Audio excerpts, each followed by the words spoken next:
എല്ലാവർക്കും നമസ്കാരം.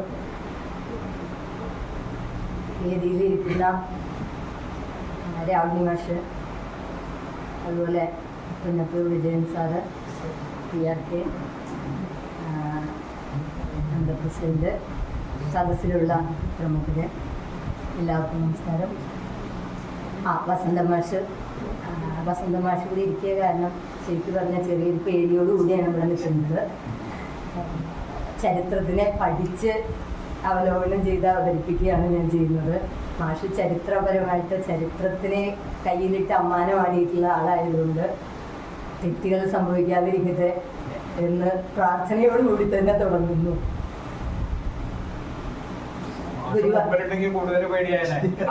മാഷ് കുറച്ച് ദൂരെയാണ്, എന്നാലും എന്റെ നേരെ തന്നെയാണ്. അതുകൊണ്ട് മാഷ് തീർച്ചയായിട്ടും പ്രത്യേക വന്ദിച്ചുകൊണ്ട് തന്നെ തുടങ്ങുന്നു. തൃശ്ശൂർ വൃത്താന്തം എന്നാണ് നമ്മളുടെ ഇന്നത്തെ 9ാമത്തെ എഡിഷനാണത്. അതിൽ ഗുരുവായൂരുമായി ബന്ധപ്പെട്ടിട്ടുള്ള കാര്യമാണ് ഇന്ന്. ഗുരുവായൂർ ചരിത്രം ഇന്ന് എനിക്കിവിടെ പറയാനായിട്ടുള്ള വിഷയം. അപ്പോൾ ഗുരുവായൂരിനെ സംബന്ധിച്ച് പറയുകയാണെങ്കിൽ, ഗുരുവായൂർ എന്ന് പറയുന്നത് ഐതിഹ്യങ്ങളുടെ നിറവറയാണെന്ന് പറയാം. അതായത് ഗുരുവായൂരിനെ കുറിച്ച് ചരിത്രപരമായ വിശദാംശങ്ങൾ വളരെ വിരളമാണെന്ന് തന്നെ പറയാം. ഞാൻ ഗുരുവായൂർ ദേവസ്വത്തിൽ ജോലി ചെയ്തിരുന്നു. അപ്പോൾ ആ ജോലി ചെയ്യുന്ന സാഹചര്യത്തിൽ ഗുരുവായൂരിനെ കുറിച്ച് ഗവേഷണം നടത്തുന്നവരും അതുപോലെ ഗുരുവായൂരിന് അടുത്തുള്ള പല ഭാഗത്തു നിന്ന് വരുന്നവരും എല്ലാം ഗുരുവായൂരിനെ കുറിച്ചുള്ള വിശദാംശങ്ങൾ ചോദിക്കുമ്പോൾ നമുക്കൊന്നും പറയാനായിട്ടോ അല്ലെങ്കിൽ എടുത്തു കൊടുക്കാനായിട്ടോ ഒരു പുസ്തകം ഇല്ല എന്നുള്ള ഒരു മോശം സാഹചര്യം. അതിപ്പോൾ ഇവിടെ പുന്നത്തൂർ വിജയൻ സാറ് പറഞ്ഞു. അതായത് നമ്മൾ ഏറ്റവും പിന്നാക്കമായിട്ട് നിൽക്കുന്ന സംഗതി ഡോക്യുമെന്റേഷനാണ്. നമുക്ക് വാമൊഴി ഇഷ്ടം പോലെ ഉണ്ട്, പക്ഷെ നമ്മൾ ഇങ്ങനെ പറയപ്പെടുന്നു, അങ്ങനെ ആയിരുന്നു എന്ന് പറയുന്ന ഒരു സംസ്കാരമാണ് നമ്മൾ കൊണ്ടു നടക്കുന്നത്. നമുക്ക് അതൊന്നും തന്നെ വേണ്ട രീതിയിൽ ഡോക്യുമെന്റ് ചെയ്യണം അല്ലെങ്കിൽ സൂക്ഷിക്കണം എന്നുള്ള ഒരു ചിന്താഗതി നമ്മളിൽ പലർക്കും ഇല്ല. നമുക്ക് മുമ്പുണ്ടായിരുന്നവർക്കും അത് കുറഞ്ഞുപോയി എന്നുള്ളത് കൊണ്ട് തന്നെയാണ് നമുക്ക് ഈ ഗുരുവായൂരിനെ കുറിച്ചുള്ള ചരിത്ര പശ്ചാത്തലം നമുക്ക് പൂർണ്ണമായിട്ട് കിട്ടാത്തത്. അപ്പൊ അതുകൊണ്ട് ഞാൻ അവിടെ ജോലി ചെയ്യുമ്പോൾ ആ ദയനീയ അവസ്ഥ കണ്ട് ഒരാൾ ഗുരുവായൂരിനെ കുറിച്ച് ചോദിക്കാൻ വന്നാല് ഇത് ചരിത്രത്തിനെ കുറിച്ച് കുറച്ചുണ്ട്, ഇത് പുന്നത്തൂർ കോട്ടയെ കുറിച്ച് കുറച്ച് പറയുന്നുണ്ട്, ഇത് കൃഷ്ണനാട്ടത്തിനെ കുറിച്ച് പറയുന്നതാണ്, ഇങ്ങനെ പറഞ്ഞൊരു 15 പുസ്തകങ്ങൾ എടുത്തു കൊടുത്താൽ മാത്രമേ ആ ആൾക്ക് വേണ്ട സംഗതി എന്തെങ്കിലും അതൊന്ന് കിട്ടുള്ളൂ. അപ്പൊ ഇങ്ങനെയുള്ള ഒരു ദുരവസ്ഥ കണ്ടപ്പോഴാണ് ഗുരുവായൂരിനെ കുറിച്ച് സമഗ്രമായി ഒരു പുസ്തകം തയ്യാറാക്കണം എന്നുള്ള ഒരു ആഗ്രഹം ഉണ്ടായത്. പക്ഷെ അതുവരെ ചെറിയ ലേഖനങ്ങളോ അങ്ങനെ എന്തെങ്കിലുമൊക്കെ എഴുതും എന്നുള്ളതല്ലാതെ ഒരു പുസ്തകരചന എന്ന് പറയുന്നത് എനിക്ക് വല്ലാതെ വിഷമമുള്ള ഒരു കാര്യമായിരുന്നു. എങ്ങനെയാണ് അത് ചെയ്യാന്നുള്ളത് അറിയില്ല. ഹസ്ബൻഡ് എഴുതും എന്ന് വെച്ചാലും അത് കാണാറുണ്ട് എന്ന് വെച്ചാലും അതിന്റെ അടുത്ത് ചെല്ലാനായിട്ട് പറ്റുമല്ലോ എന്നുള്ളൊരു സംശയത്തോടു കൂടി തന്നെയാണ് ഗുരുവായൂർ ചരിത്രം എന്ന് പറയുന്ന ആ സംഗതിയെ ഒരു രൂപത്തിലാക്കണം എന്നുള്ള മോഹത്തോടു കൂടി തുടങ്ങി വെച്ചത്. അങ്ങനെ നോക്കുമ്പോൾ ഒരുപാട് റെഫറൻസ് ബുക്സ് നമ്മൾ നോക്കിയിട്ട് തന്നെയാണ് ആ പുസ്തകത്തില് ഞാൻ തയ്യാറാക്കിയിട്ടുള്ളത്. പൂർണ്ണാവതാരം എന്നാണ് പുസ്തകത്തിന്റെ പേര്. ഗുരുവായൂർ സർവസ്വം, ഗുരുവായൂരിനെ കുറിച്ച് കിട്ടാവുന്ന പല പുസ്തകങ്ങളിൽ നിന്നും രേഖകളെടുത്ത് അത് ക്രോഡീകരിച്ചാണ് പുസ്തകം ഇറക്കിയത്. നമ്മുടെ കോവിഡ് പീരീഡിലാണ് ആ പുസ്തകത്തിന്റെ ആദ്യത്തെ എഡിഷൻ. ഇപ്പൊ അതിന്റെ 3ാമത്തെ എഡിഷൻ ആയിട്ടുണ്ട്. അപ്പൊ ആ പൂർണ്ണാവതാരം എന്ന് പറയുന്ന പുസ്തകത്തിനെ അടിസ്ഥാനമാക്കിയിട്ടാണ് ഞാൻ ഇന്നിപ്പോടെ ഈ തൃശ്ശൂർ വൃത്താന്തത്തിലെ ഗുരുവായൂർ ചരിത്രം ഇവിടെ നിങ്ങൾക്ക് മുന്നിൽ അവതരിപ്പിക്കാൻ ഉദ്ദേശിക്കുന്നത്. അപ്പൊ ഗുരുവായൂരിനെ സംബന്ധിച്ച് പറയുന്നത് കൃത്യമായിട്ടുള്ള ഒരു ശില്പഭംഗിയോ അല്ലെങ്കിൽ മറ്റേതെങ്കിലും തരത്തിലുള്ള ഒരു സൗന്ദര്യമോ കണ്ടല്ല നമുക്ക് ഗുരുവായൂർ ക്ഷേത്രത്തിനെ വിലയിരുത്താനായിട്ട് സാധിക്കുന്നത്. ഇപ്പൊ കൊണാർക്കിനെ സംബന്ധിച്ച് പറയുകയാണെങ്കിലും അതിന്റെ ശില്പഭംഗിയെ കുറിച്ചാണ്, അതുപോലെ രാമേശ്വരത്തിനെ കുറിച്ചാണെങ്കിൽ മറ്റ് ഏത് പ്രസിദ്ധമായ ക്ഷേത്രങ്ങളെ നോക്കിയാലും നമുക്ക് അതിന് പ്രത്യേകമായിട്ടുള്ള ഒരു കാര്യത്തിനെ അടിസ്ഥാനപ്പെടുത്തിയാണ് നമ്മൾ അതിനെ വളരെ പ്രശസ്തിയിലേക്ക് എത്തിയിട്ടുള്ളത് അല്ലെങ്കിൽ അതിനെ ആരാധിക്കുന്നത് എന്ന് പറയാം. നേരെ മറിച്ച് ഗുരുവായൂരിനെ സംബന്ധിച്ച് അങ്ങനെ ഒന്നും തന്നെ അവകാശപ്പെടാനായിട്ടില്ല. ഇന്നും നമ്മൾ ഗുരുവായൂർ ക്ഷേത്രത്തിനെ നോക്കിയാൽ ഒരാൾക്ക് പെട്ടെന്ന് മുന്നിൽ നിന്നിട്ടുള്ള ഒരു ഫോട്ടോ എടുക്കാനായിട്ട് സാധിക്കും എന്നല്ലാതെ അതിന്റെ ആ പഴമ നിലനിർത്തിക്കൊണ്ടുള്ള ഒരു നിർമ്മിതി അല്ല നമുക്ക് കാണാനായിട്ട് സാധിക്കുന്നത്. പല കാലങ്ങളിൽ പലരുമായിട്ട് സംഭാവന നൽകി അവരായിട്ട് പണിത് അവരായിട്ട് സമർപ്പിച്ചിട്ടുള്ള ഒരു നിർമ്മിതിയായിട്ടാണ് നമുക്കതിനെ കാണാനായിട്ട് സാധിക്കുന്നത്. അപ്പൊ അതുകൊണ്ട് ആ പഴയ കാലത്തെ, ഞാനൊക്കെ ഇവിടെ ജോയിൻ ചെയ്യുന്ന കാലത്ത് എനിക്ക് മുമ്പെയുള്ള കാര്യങ്ങളൊക്കെ ഇവിടെ വിജയൻ സാർ പറഞ്ഞു. അപ്പൊ അവിടെ സത്രം കോംപ്ലക്സ് ഒക്കെ ഉണ്ടായിരുന്നു. ആ സത്രം കോംപ്ലക്സിന്റെ ഒക്കെ പില്ലറുകൾ എന്നൊക്കെ പറയുന്നത് വളരെ റൗണ്ട് ആയിട്ടുള്ള പില്ലറുകളൊക്കെയാണ്. ആ തൂണുകളൊക്കെ കണ്ടു കഴിഞ്ഞാൽ തന്നെ നമുക്ക് കൊതി തോന്നും, അത്രയും ഭംഗിയുള്ളതൊക്കെ ആയിരുന്നു. പക്ഷെ ആധുനികത എന്ന് പറഞ്ഞ് പുതിയ കൺസ്ട്രക്ഷൻ വരുമ്പോൾ, പുതിയ നിർമ്മിതികൾ വരുമ്പോൾ ഈ പഴയതിനെ എല്ലാം ഇടിച്ചു നിരത്തിക്കൊണ്ടുള്ള ഒരു നിർമ്മാണമാണ് നമ്മൾ ഇന്ന് അവലംബിക്കുന്നത്. അതുകൊണ്ട് പരിസ്ഥിതിക്കും ദോഷമുണ്ട്, അതുപോലെ തന്നെ നമുക്ക് അതിൻ്റെ ഉള്ളിലിരിക്കുന്ന നമുക്കും അത് അതിൻ്റെ ചൂട് സഹിക്കാൻ വയ്യാത്ത അവസ്ഥ, അതുപോലെ തന്നെ അതിൻ്റെ ഒരു ഭംഗി നിലനിൽക്കാത്ത ഒരു അവസ്ഥ തന്നെയാണ് നമ്മളെല്ലാം നേരിട്ടുകൊണ്ടിരിക്കുന്നത്. തീർച്ചയായിട്ടും അത്തരത്തിലുള്ള നിർമ്മാണങ്ങൾ ഒരു വ്യത്യാസം വരുത്തേണ്ട കാലം അതിക്രമിച്ചു. ഇനിയുള്ള തലമുറയെങ്കിലും അത്തരത്തിലുള്ള മാറ്റങ്ങൾ കൊണ്ടുവരും നിർമ്മാണത്തിൽ എന്ന് നമുക്ക് പ്രതീക്ഷിക്കാം. പിന്നെ ഗുരുവായൂരിനെ സംബന്ധിച്ച് പ്രധാനപ്പെട്ട രണ്ട് കാര്യങ്ങൾ എന്ന് പറയുന്നത് ബിംബമാഹാത്മ്യവും സ്ഥലമാഹാത്മ്യവുമാണ്. അതായത് ബിംബമാഹാത്മ്യത്തിനെ കുറിച്ച് പറയുകയാണെങ്കിൽ പുരാണങ്ങളിൽ പറയുന്ന, അതായത് നാരദ പുരാണത്തിൽ പറഞ്ഞിട്ടുണ്ട്. നാരദ പുരാണാന്തർഗതമായ ഗുരുവായൂരേശ പുരാണത്തിൽ പറയുന്നത്, അതായത് ശ്രീകൃഷ്ണന്റെ അവതാരോദ്ദേശത്തിന് ശേഷം പ്രളയം ഉണ്ടാവുമെന്നും ഉദ്ധവനെ വിളിച്ച് ഉദ്ധവോപദേശം നടത്തുന്നു. പ്രളയശേഷം ഈ വിഗ്രഹം കലിയുഗത്തിലെ മനുഷ്യർക്കുണ്ടാവുന്ന ബുദ്ധിമുട്ടുകളെ തരണം ചെയ്യാനായിട്ട് പ്രാർത്ഥിക്കാൻ ഉതകുന്ന രീതിയിൽ ഒരു സ്ഥലത്ത് സ്ഥാപിക്കണമെന്ന് ഉദ്ധവോപദേശം നടത്തിയിട്ടാണ് ഭഗവാൻ സ്വർഗാരോഹണം നടത്തുന്നത് എന്നാണ് പുരാണങ്ങളിൽ പറയുന്നത്. അപ്പോൾ അതനുസരിച്ച് ഈ ഭഗവാന്റെ സ്വർഗാരോഹണ ശേഷം ഗുരുവിന്റെ സഹായത്തോടു കൂടി ഈ ബിംബം, അതായത് ചതുർബാഹുവായ പാതാളാഞ്ജന ശിലയാണ് ഇത്. ഈ പാതാളാഞ്ജന ശില എന്ന് പറയുന്നത്, ഈ ചതുർബാഹു വിഗ്രഹം പണ്ട് മഹാവിഷ്ണുവിന്റെ ആ ചതുർബാഹു വിഗ്രഹത്തിനെ ശ്രീകൃഷ്ണൻ പൂജിച്ചിരുന്നു, ആരാധിച്ചിരുന്നു എന്നാണ് പറയുന്നത്. പ്രളയശേഷം ഈ വിഗ്രഹമാണ് നമുക്ക് ഗുരുവായൂരിലുള്ള പ്രതിഷ്ഠയ്ക്ക് അവിടെ പ്രളയശേഷം, അതായത് ഇപ്പോ കടലുള്ള ഏരിയ ആയിരുന്നല്ലോ ചാവക്കാട് പ്രദേശം എന്ന് പറയുന്നത്, ആ പ്രളയജലത്തിൽ നിന്ന് കിട്ടിയ ആ വിഗ്രഹത്തിനെയാണ് അവിടെ ഗുരു പ്രതിഷ്ഠിക്കാനായിട്ട് ലഭ്യമാക്കിയതെന്നും വായു അതിനെ കൂടെ ചേർന്നു എന്നുമാണ് നമ്മളുടെ പുരാണത്തിൽ പറയുന്നത്. ഈ പുരാണത്തിലെ രേഖകൾ വെച്ച് നോക്കുകയാണെങ്കിൽ നമുക്കൊരു 5000 വർഷത്തേക്ക് പഴക്കം വേണമെങ്കിൽ പറയാം. പക്ഷെ യഥാർത്ഥത്തില് ഗുരുവായൂരിന്റെ ചരിത്രം അല്ലെങ്കിൽ ഗുരുവായൂരിനെ സംബന്ധിച്ചുള്ള ഹിസ്റ്റോറിക്കൽ ആയിട്ടുള്ള വിവരം എന്ന് പറയുന്നത് നമുക്ക് വളരെ ചുരുങ്ങിയതാണ്. അതായത് 14-ാം നൂറ്റാണ്ടിലെ അവസാനത്തിലെ അല്ലെങ്കിൽ 15-ാം നൂറ്റാണ്ടിന്റെ ആദ്യത്തിലെ കോകസന്ദേശം എന്ന് പറയുന്ന കൃതി, അതായത് കോകസന്ദേശം എന്ന് പറയുന്നത് ഒരു അജ്ഞാതനാമാവിന്റെ കൃതിയാണ്. അത് ആരാണ് എഴുതിയത്, എന്താണ് പ്രതിപാദിക്കുന്നത്, അങ്ങനെയുള്ള കാര്യങ്ങളെ കുറിച്ചൊന്നും വിശദാംശങ്ങളൊന്നുമില്ല. ആ ചക്രവാകപക്ഷി അല്ലെങ്കിൽ കോകം എന്ന് പറയുന്ന ആ കോക സന്ദേശത്തിലൂടെയാണ് ഈ സ്ഥലങ്ങളിലൂടെ കോകം സന്ദേശവാഹകനായി പോകുന്നു. അതായത് തൃപ്രങ്ങോട്ട് നിന്ന് ഇടപ്പള്ളിയിലേക്ക് കോകം സഞ്ചരിക്കുന്നു. സന്ദേശവാഹകനായിട്ട് പോകുന്ന കോകം കാണുന്ന പ്രദേശങ്ങളിൽ ഈ പറഞ്ഞ കാവീട്, ചാട്ടുകുളം, അതുപോലെ ഗുരുവായൂരിലെ കൊടിമരം ഇതൊക്കെ കാണുന്നതായിട്ട് ഈ കോക സന്ദേശത്തിൽ വർണ്ണനയുണ്ട്. അതാണ് നമുക്ക് ഗുരുവായൂരിനെ സംബന്ധിച്ച് കിട്ടിയിട്ടുള്ള ആദ്യത്തെ ചരിത്ര രേഖ എന്ന് പറയാം, അല്ലെങ്കിൽ ചരിത്രപരമായിട്ട് അവിടുന്ന് തുടങ്ങി എന്ന് നമുക്ക് പറയാം. അതിന് മുമ്പത്തെ ഡോക്യുമെന്റ്സ് ഒന്നും തന്നെ അല്ലെങ്കിൽ രേഖകളൊന്നും തന്നെ നമുക്ക് ചരിത്രപരമായിട്ട് തയ്യാറായിട്ടില്ല അല്ലെങ്കിൽ ലഭ്യമായിട്ടില്ല എന്ന് പറയാം. ഇപ്പോൾ ഏറ്റവും പ്രധാനപ്പെട്ട ചരിത്രകാരനായിട്ടുള്ള ഡോക്ടർ NGS നാരായണൻ, അദ്ദേഹത്തിന്റെ അഭിപ്രായത്തില് ഗുരുവായൂർ എന്ന് പറയുന്നത് ഏകദേശം ഒരു 700 ചില്ലുവാനം വർഷങ്ങൾക്ക് പഴക്കം മാത്രമേ ഉണ്ടാവൂ എന്നുള്ളതാണ് അദ്ദേഹം അസന്നിഗ്ധമായിട്ട് പറയുന്നത്. അതുപോലെ തന്നെ ആ കാലത്ത് പെരുമാനൂർ എന്ന് പറയുന്ന ക്ഷേത്രത്തിൽ നിന്ന് നെല്ല് കൊണ്ടുവന്നിരുന്നു ഗുരുവായൂരിലെ ആവശ്യങ്ങൾക്കായിട്ട്. അപ്പൊ അതുകൊണ്ട് അതും ഈ 14-ാം നൂറ്റാണ്ടിന്റെ അവസാന കാലഘട്ടമാണ്. അപ്പൊ ആ കാലഘട്ടത്തിൽ ഗുരുവായൂരുണ്ട് എന്ന് പറയാം. അതിന് മുൻപുള്ള രേഖകളൊന്നും തന്നെ നമുക്ക് ലഭ്യമല്ലാത്തതുകൊണ്ട് നമുക്ക് അത്രയ്ക്കുള്ള ഒരു പഴക്കം മാത്രമേ ഗുരുവായൂരിനെ സംബന്ധിച്ച് അവകാശപ്പെടാനായിട്ട് സാധിക്കുള്ളൂ എന്നാണ് ഡോക്ടർ NGS നാരായണൻ പറയുന്നത്. അതുപോലെ പ്രൊഫസർ KV കൃഷ്ണയ്യർ ഗുരുവായൂരിനെ കുറിച്ച് ചരിത്ര പുസ്തകം ഗുരുവായൂർ ദേവസ്വത്തിന് വേണ്ടി ചെയ്തിട്ടുള്ള ആളാണ് പ്രൊഫസർ KV കൃഷ്ണയ്യർ.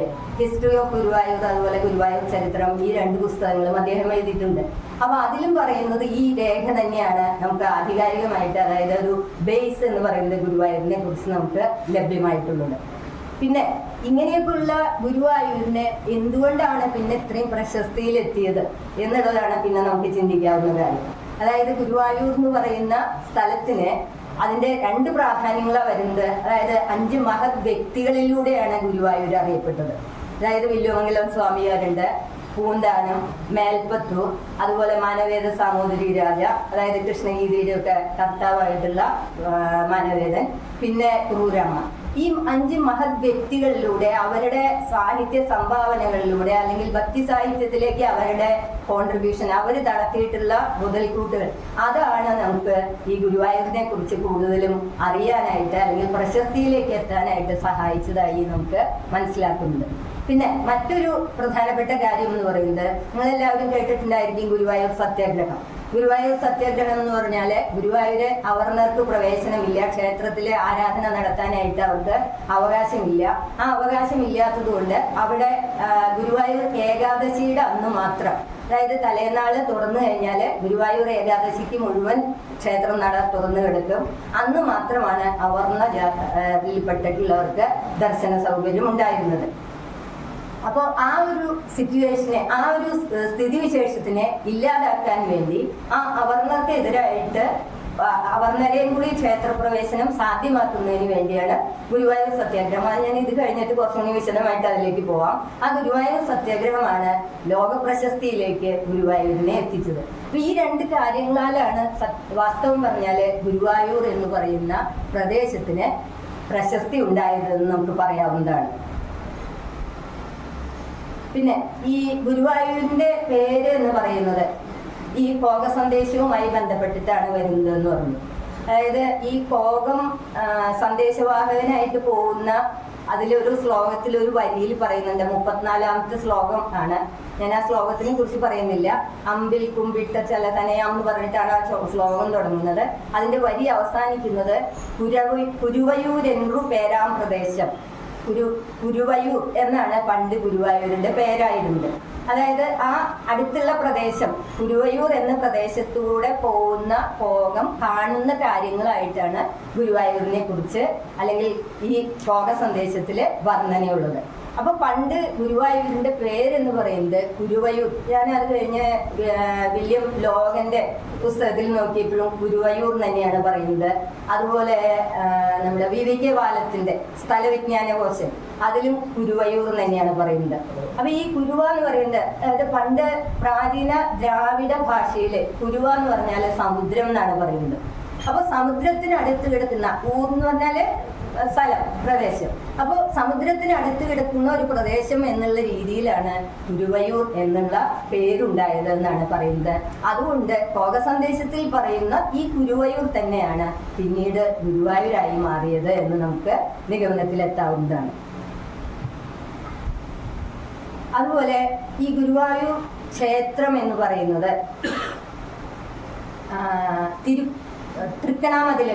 തൃക്കണാമതിലകത്തിന്റെ കീഴടമാണ് ഗുരുവായൂർ ക്ഷേത്രം എന്ന് പറയുന്നത്. അതായത് നമുക്കൊന്നും ചിന്തിക്കാൻ പറ്റില്ല, ഇന്നത്തെ ഗുരുവായൂരിനെ വെച്ച് നോക്കുമ്പോൾ ഗുരുവായൂർ ഒരു കീഴടം ക്ഷേത്രമായി നിൽക്ക് എന്ന് നമുക്ക് ചിന്തിക്കാൻ പറ്റില്ല.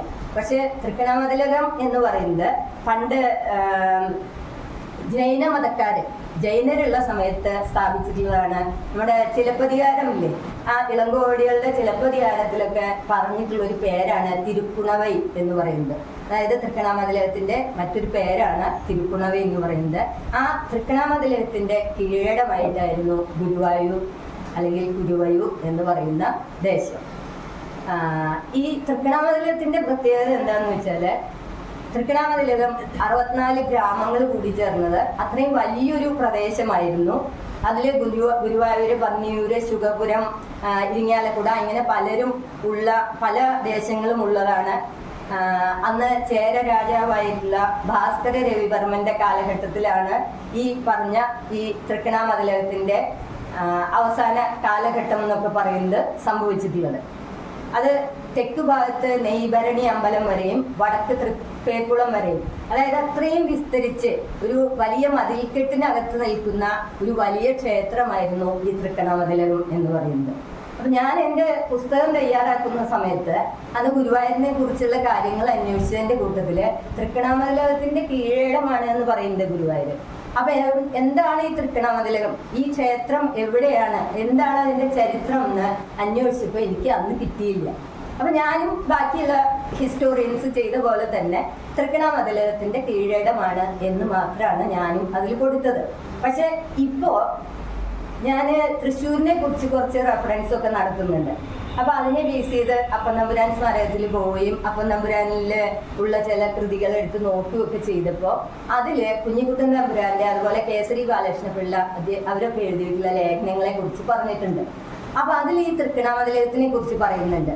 അപ്പൊ എനിക്ക് വളരെ സന്തോഷമായി. ഞാൻ അന്വേഷിച്ചു പോയിരുന്ന ഒരു സംഗതി എൻ്റെ കയ്യിൽ വന്ന് കിട്ടുകയാണ്. അപ്പൊ എന്താണ് ഈ തൃക്കണ്ണമതിലകം, എന്താണ് ഈ തൃക്കണ്ണമതിലകവും തൃശ്ശൂരുമായിട്ട് എന്തെങ്കിലും ബന്ധമുണ്ടോ, ഇതൊക്കെയായി പിന്നെ എൻ്റെ അന്വേഷണം. അങ്ങനെ ഇരിക്കുമ്പോഴാണ് ഇപ്പൊ ഇവിടെ തൃശ്ശൂർ വൃത്താന്തത്തില് ഈ ഗുരുവായൂർ ചരിത്രം പറയണം എന്ന് പറഞ്ഞത്.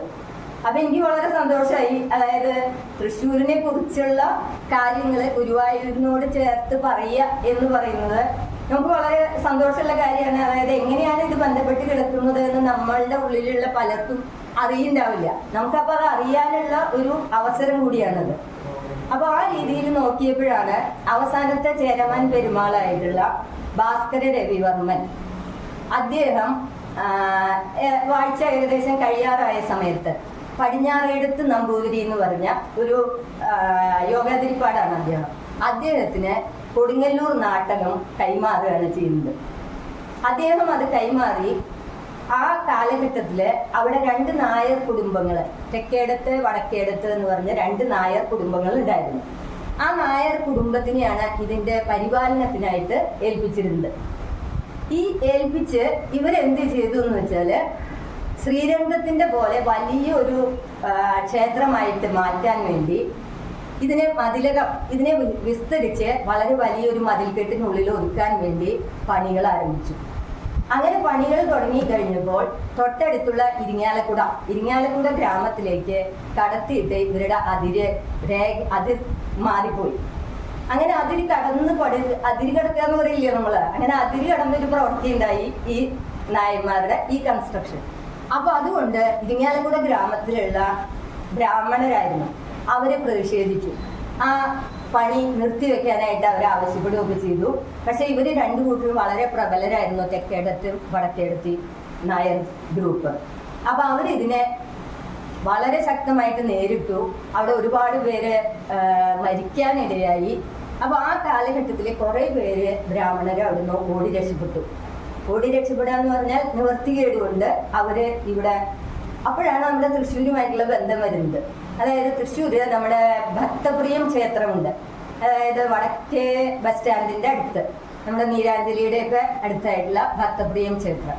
ആ ഭക്തപ്രിയം ക്ഷേത്രത്തിലെ വരലാശ്ശേരി യോഗാതിരിപ്പാടാണ് ഭരണം നടത്തുന്നത്, അല്ലെങ്കിൽ അതിനെ കൈകാര്യം ചെയ്തിട്ടുണ്ട്. അദ്ദേഹം ഈ ബ്രാഹ്മണർക്ക് ഇവിടെ അഭയം കൊടുക്കുകയാണ് ചെയ്യുന്നത്. അപ്പോ ഭക്തപ്രിയമായിട്ട്, അതായത് തൃശ്ശൂരുമായിട്ടുള്ള ഈ ബ്രാഹ്മണരുടെ ബന്ധം ആ രീതിയിലാണ് അവിടെ സംഭവിക്കുന്നത്. അത് കഴിഞ്ഞു ആദ്യത്തെ ഘട്ടത്തിൽ ഇവർ ഓടിപ്പോന്നുവെങ്കിലും അന്ന് കാലത്ത് പ്രധാനപ്പെട്ട ഒരു രീതി എന്തായിരുന്നു എന്ന് വെച്ചാൽ, നമ്മുടെ ഇന്നത്തെ പോലെയുള്ള സമരമുറകളൊന്നല്ല അന്ന്. പട്ടിണി എന്ന് പറയും, പട്ടിണി സമരം എന്നാണ് പറയുക. അതായത് ഈ പട്ടിണി സമരം എന്ന് പറയുന്നത് ഞാൻ വായിച്ച് മനസ്സിലാക്കിയിട്ടുള്ളതാണ്. വ്യത്യാസങ്ങൾ എന്തെങ്കിലും ഉണ്ടെങ്കിൽ പറയണം കേട്ടോ. ഈ പട്ടിണി എന്ന് പറയുന്നത് മന്ത്രവും തന്ത്രവും ഒക്കെ പ്രയോഗിക്കുന്ന രീതിയിൽ ഈ എതിർഭാഗത്തു നിന്നുള്ള, ഇപ്പൊ തെക്കേടത്ത് വടക്കേടത്ത് കുടുംബങ്ങൾ തമ്മിലുള്ള ഒന്നിച്ച് നിൽക്കുന്നതുകൊണ്ടാണല്ലോ ഇതൊക്കെ നേരിടേണ്ടി വരുന്നുണ്ട്. അപ്പൊ അവരുടെ ശക്തി കുറയ്ക്കാനായിട്ടുള്ള കാര്യങ്ങളാണ് ഇവരിവിടെ ചെയ്തത്. ഈ ഇരിങ്ങാലക്കുട ഗ്രാമത്തിലുള്ള പട്ടിണി സമരക്കാർ ചെയ്തത്. അങ്ങനെ എന്തിനു പറയുന്നു, ഒരു 10-40 ദിവസം കഴിയുമ്പോഴത്തേനും ഈ 2 വീട്ടുകാരും, തെക്കേടത്ത് വടക്കേടത്ത് വീട്ടുകാരും തമ്മിൽ കലഹായി. കലഹായപ്പോൾ ഒന്നിച്ച് നിൽക്കാൻ പറ്റാത്തൊരു അവസ്ഥ വന്നപ്പോൾ ആ രംഗത്ത് ഇരിങ്ങാലക്കുട ഗ്രാമക്കാരെ ഇടപെടുകയും ഇരിങ്ങാലക്കുട ഗ്രാമം ഈ പറഞ്ഞ തൃക്കണാമതിലകം പിടിച്ചടക്കുകയും തൃക്കണാമതിലകത്തിന്റെ സ്വത്തുക്കൾ മുഴുവൻ കൈവശപ്പെടുത്തുകയും ചെയ്തു എന്നാണ് പറയുന്നത്. അങ്ങനെ ആ ക്ഷേത്രം എന്ന് പറയുന്ന സംഗതി ഇരിങ്ങാലക്കുട ഗ്രാമത്തിൻ്റെതായിട്ട് മാറി അവർ ആ രീതിയിൽ അതിനെ കൊണ്ടു നടന്നു. അവിടുത്തെ സ്വത്തുക്കളും കാര്യങ്ങളും അവരെ എടുത്തുള്ളൂ. ബാക്കി ക്ഷേത്രത്തിന്റെ ആ ക്ഷേത്രത്തില് അത് ഞാൻ ഈ ഡോക്യുമെന്റിലുള്ള മാറ്റർ അല്ല, അതിൽ ശരിയാണോ തെറ്റാണോ എനിക്ക് പൂർണ്ണമായിട്ടും പറയാൻ പറ്റില്ല, എന്നാലും ഞാൻ പറയുന്നു. അതായത് തൃക്കണാമതിലകത്തിലെ ശിവലിംഗമായിരുന്നു പ്രതിഷ്ഠ. ആ ശിവലിംഗത്തിന്റെ പ്രതിഷ്ഠ എന്ന് പറഞ്ഞാൽ എന്താ പ്രത്യേകത എന്ന് വെച്ചാൽ 21 അടി ഉയരാണ് പറയുന്നത്.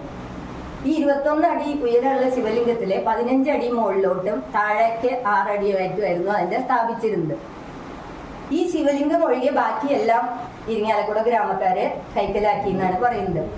ഈ ശിവലിംഗം അവിടെ നിന്നിരുന്നത് പിന്നീട് പോർച്ചുഗീസുകാരുടെ ആക്രമണത്തില് പോർച്ചുഗീസുകാരെ ഈ ശിവലിംഗം എടുത്തുകൊണ്ട് പോയി. എന്നിട്ട് അവരുടെ കപ്പലിന് കൊടിമരത്തിനെ പിടിച്ചു കെട്ടാനായിട്ടുള്ള കല്ലായിട്ട് ഉപയോഗിച്ചു എന്നാണ് പറയുന്നത് ഈ വലിയ ശിവലിംഗത്തിന്. അപ്പൊ ആ ശിവലിംഗം അവിടെ തന്നെ തുടരുമ്പോൾ പിന്നീട് തിരുമല ദേവസ്വം ഇത് ലേലത്തിൽ പിടിച്ച് ഈ ശിവലിംഗം സ്ഥാപിച്ചു എന്ന് പറയുന്നുണ്ട്. പക്ഷെ എനിക്ക് ശിവലിംഗം പിന്നെ എവിടെ സ്ഥാപിച്ചു എന്നുള്ളതിനെ കുറിച്ച് എനിക്ക് കിട്ടിയിട്ടില്ല. ഞാൻ കിട്ടുകയാണെങ്കിൽ അത് പിന്നീട് പറഞ്ഞു തരാം. അതിനെക്കുറിച്ച് ഞാൻ അന്വേഷിക്കുന്നുണ്ട്. എന്താന്ന് വെച്ചാൽ ഇത്രയും വലിയൊരു ശിവലിംഗം അത് പോർച്ചുഗീസുകാര് കപ്പൽ കെട്ടാനായിട്ടൊക്കെ എടുത്തു എന്ന് പറഞ്ഞ് ഞാൻ വേറൊരാളുടെ പ്രസംഗത്തിൽ ഇത് കേട്ടിട്ടുണ്ട്. പക്ഷെ എനിക്കത് അവിശ്വസനീയമായിട്ടാണ് തോന്നിയത്. പക്ഷെ അത് പിന്നീട് ഒരു ഡോക്യുമെന്റിലും കണ്ടപ്പോൾ ഞാൻ വിചാരിച്ചു ഇത് ശരിയായിരിക്കും. അപ്പൊ ഇനി തിരുമല ദേവസ്വം എന്ത് ചെയ്തു, അത് എവിടെ സ്ഥാപിച്ചു എന്നുള്ളത് ശരിക്കും ഒരു ചോദ്യചിഹ്നം തന്നെയാണ്. എന്തായാലും ഇരിങ്ങാലക്കുട ഗ്രാമക്കാര് അതിനെ കൈയടക്കി എന്നുള്ളതാണ്. നമ്മളിപ്പോ തൃക്കണാമതിലകത്തിന്റെ അവസ്ഥ എന്ന് പറയുന്നത് അത് ഇല്ലാണ്ടായി എന്നുള്ളതാണ്. അങ്ങനെ തൃക്കണാമതിലകത്തിന്റെ ഒരു അവസ്ഥ ഇല്ലാണ്ടാവുമ്പോൾ ഓട്ടോമാറ്റിക്കലി തൃക്കണാമതിലകത്തിന്റെ പിടി വിട്ട് കഴിഞ്ഞാൽ ഗുരുവായൂരും റിലീസ് ആവുമല്ലോ, ഗുരുവായൂർ കീഴടം എന്നുള്ള ഒരു അവസ്ഥ. അപ്പൊ അങ്ങനെയാണ് ഗുരുവായൂരിലേക്ക് അതിന്റെ ബന്ധം, അതുപോലെ തൃശ്ശൂരിലേക്കും അതിന്റെ ബന്ധം വന്നിട്ടുള്ളത്. പിന്നെ ഈ തൃക്കണാമതിലകത്തിനെ കുറിച്ച് ഗുരുവായൂർ ചരിത്രത്തിൽ വേറൊരു റെഫറൻസും കൂടി വരുന്നുണ്ട്. അന്ന് ഈ പറഞ്ഞ പോലെ കൊച്ചി രാജാവിന്റെ അസംതൃപ്തി കാരണം തൃക്കണാമതിലകത്തുനിന്ന് ആനയെ കീഴടം ക്ഷേത്രത്തിലേക്ക് ഉത്സവത്തിന് കൊടുക്കണമല്ലോ. അപ്പൊ ആനയെ കൊടുത്തില്ല എന്ന് കണ്ടപ്പോ കൊച്ചി രാജാവിന്റെ ഇഷ്ടമില്ലാത്തൊരു പ്രവൃത്തിയായിട്ടാണ് അത് ഉണ്ടായത്. അപ്പൊ ദൈവഹിതം എന്ന് പറഞ്ഞിട്ടാണ് പറയുന്നത്. രാത്രി ആനകള് ചങ്ങല പൊട്ടിച്ചു വന്നു. തൃക്കണാമതിലകത്തു നിന്നുള്ള ആനകള് ഗുരുവായൂര് മഞ്ജുളാലിന്റെ ഭാഗത്തേക്ക് എത്തി. എന്നിട്ട് അവിടുത്തെ മാധവൻപാട്ട് നമ്പ്യാർ എന്ന് പറയുന്ന ആനകളെ പരിചരിക്കുന്ന ഫാമിലി ഉണ്ട്. അതിലത്തെ ആളുകളെല്ലാം ചേർന്നാണ് ഈ ആനകളെ അനുനയിപ്പിച്ച് അവിടെ നിർത്തിയതെന്നും ആ ആനകളെ പിന്നീട് പൂരത്തിന്റെ ഉത്സവത്തിന്, അതുപോലെ നമ്മളിപ്പോ ആനയോട്ടം ഉത്സവത്തിന്റെ ഭാഗമായിട്ടൊക്കെ കാണുന്നില്ലേ, ആ ആനയോട്ടത്തിന്റെ പ്രസക്തി എന്ന് പറയുന്നത് ഈ തൃക്കണാമതിലകത്തുനിന്ന് ആനകൾ ഓടി വന്ന് അത് ഗുരുവായൂർ ദേവസ്വം ക്ഷേത്രാധികാരികൾ സ്വീകരിച്ച് അതിനെ അടിസ്ഥാനപ്പെടുത്തിയിട്ടാണെന്നാണ് പറയുന്നത്. അപ്പൊ അത് വേറൊരു ഐതിഹ്യം. ഞാൻ നേരത്തെ പറഞ്ഞില്ലേ ഐതിഹ്യങ്ങളുടെ നിറവറ എന്ന് പറയുന്നത് ആണെന്ന്. പക്ഷെ അതേസമയം ഈ മാധവൻപാട്ട് നമ്പ്യാർ ഫാമിലിയൊക്കെ ഇപ്പോഴും ഗുരുവായൂരുണ്ട്. അവർക്ക് ഇപ്പോഴും ആനയെ നടയിരുത്തുക, അതുപോലെ തന്നെ ആനയ്ക്ക് വേണ്ട ചികിത്സ നടത്തുക, ഇതിനൊക്കെ ഇപ്പോഴും അധികാരമുണ്ട്.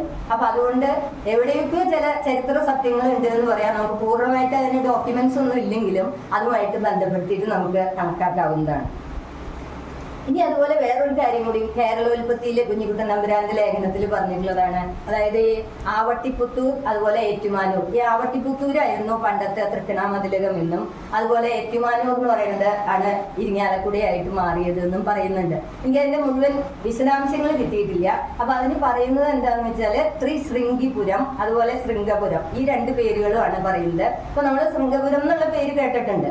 അതുപോലെ ത്രിശൃംഗിപുരം എന്ന് പേര് വരാൻ കാരണം പറയുന്നത് ആവട്ടിപുരത്തിന് ആ എന്ന് പറഞ്ഞാൽ പശു, വട്ടി എന്ന് പറഞ്ഞാൽ സ്ഥലം, അപ്പൊ ഗോശാല ഉള്ള സ്ഥലം എന്നുള്ള അർത്ഥത്തിലാണ് ഈ ആവട്ടിപുത്തൂരിനെ പറയുന്നത്. പിന്നെ ആ ത്രിശൃംഗിപുരം എന്നുള്ള പേര് വരാനായിട്ടുള്ള കാരണം പറയുന്നത് പണ്ട് ഭഗവാൻ നരസിംഹാവതാരം എടുത്തു. ആ നരസിംഹാവതാരം എടുത്തിട്ട് ഭഗവാന്റെ ദേഷ്യം ശമിക്കാതെ ഒരു രക്ഷയില്ലാതെയായി വന്നപ്പോ പരമശിവൻ ശരഭ പക്ഷിയുടെ രൂപത്തിൽ വന്നു.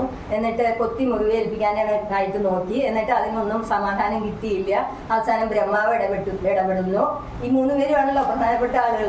അപ്പോ ബ്രഹ്മാവ് ഇടപെട്ടിട്ട് ഒരു മാനിനെ മീഡിയേറ്റർ ആയിട്ട് ഇതിന്റെ ഇടയിലേക്ക് വിട്ടു. അങ്ങനെ ഹിരൺ, അതായത് ശൃംഗി മേഞ്ഞ സ്ഥലം എന്നുള്ള രീതിയിലാണ് ത്രിശൃംഗിപുരമായത് എന്നും പറയുന്നു. അപ്പൊ അങ്ങനെ ഒരു ശൃംഗപുരം ത്രിശൃംഗിപുരം അതിൽ പറയുന്നുണ്ട്. അതിനെക്കുറിച്ച് എനിക്ക് ബാക്കി കണക്റ്റഡ് സ്റ്റോറീസ് ഒന്നും കിട്ടിയിട്ടില്ല. എന്തായാലും നല്ല രസകരമായിട്ടുള്ള ഒരു സംഗതി ആയതുകൊണ്ട് ഞാൻ അതുകൂടെ നിങ്ങളോട് പങ്കുവയ്ക്കുന്നു. ഈ ആവട്ടിപ്പുത്തൂർ എന്ന് പറയുന്നതും ഇപ്പോഴത്തെ ഔട്ടത്തൂർ എന്ന് പറയുന്നതൊക്കെ ആയിട്ട് ബന്ധമുണ്ടോ അത് ഞാൻ അറിയില്ല.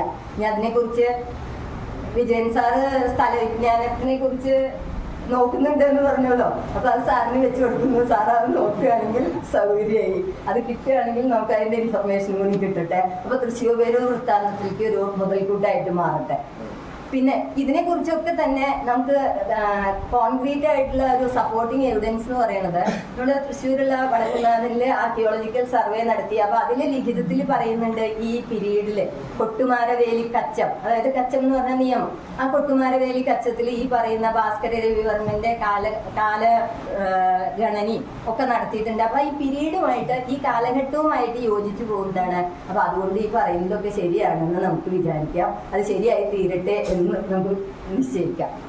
പിന്നെ നമ്മള് ഗുരുവായൂരുമായി ബന്ധപ്പെട്ടിട്ട് പറയുന്ന വേറൊരാളാണ് വില്ലുമംഗലം സ്വാമിയാർ. അപ്പൊ ഞാൻ ഈ ഗുരുവായൂരിനെ കുറിച്ച് എഴുതുമ്പോ വില്ലുമംഗലം സ്വാമിയാർ എന്ന് പറയുന്നത് ഒന്നല്ല പലരും ഉണ്ട് എന്നാണ്.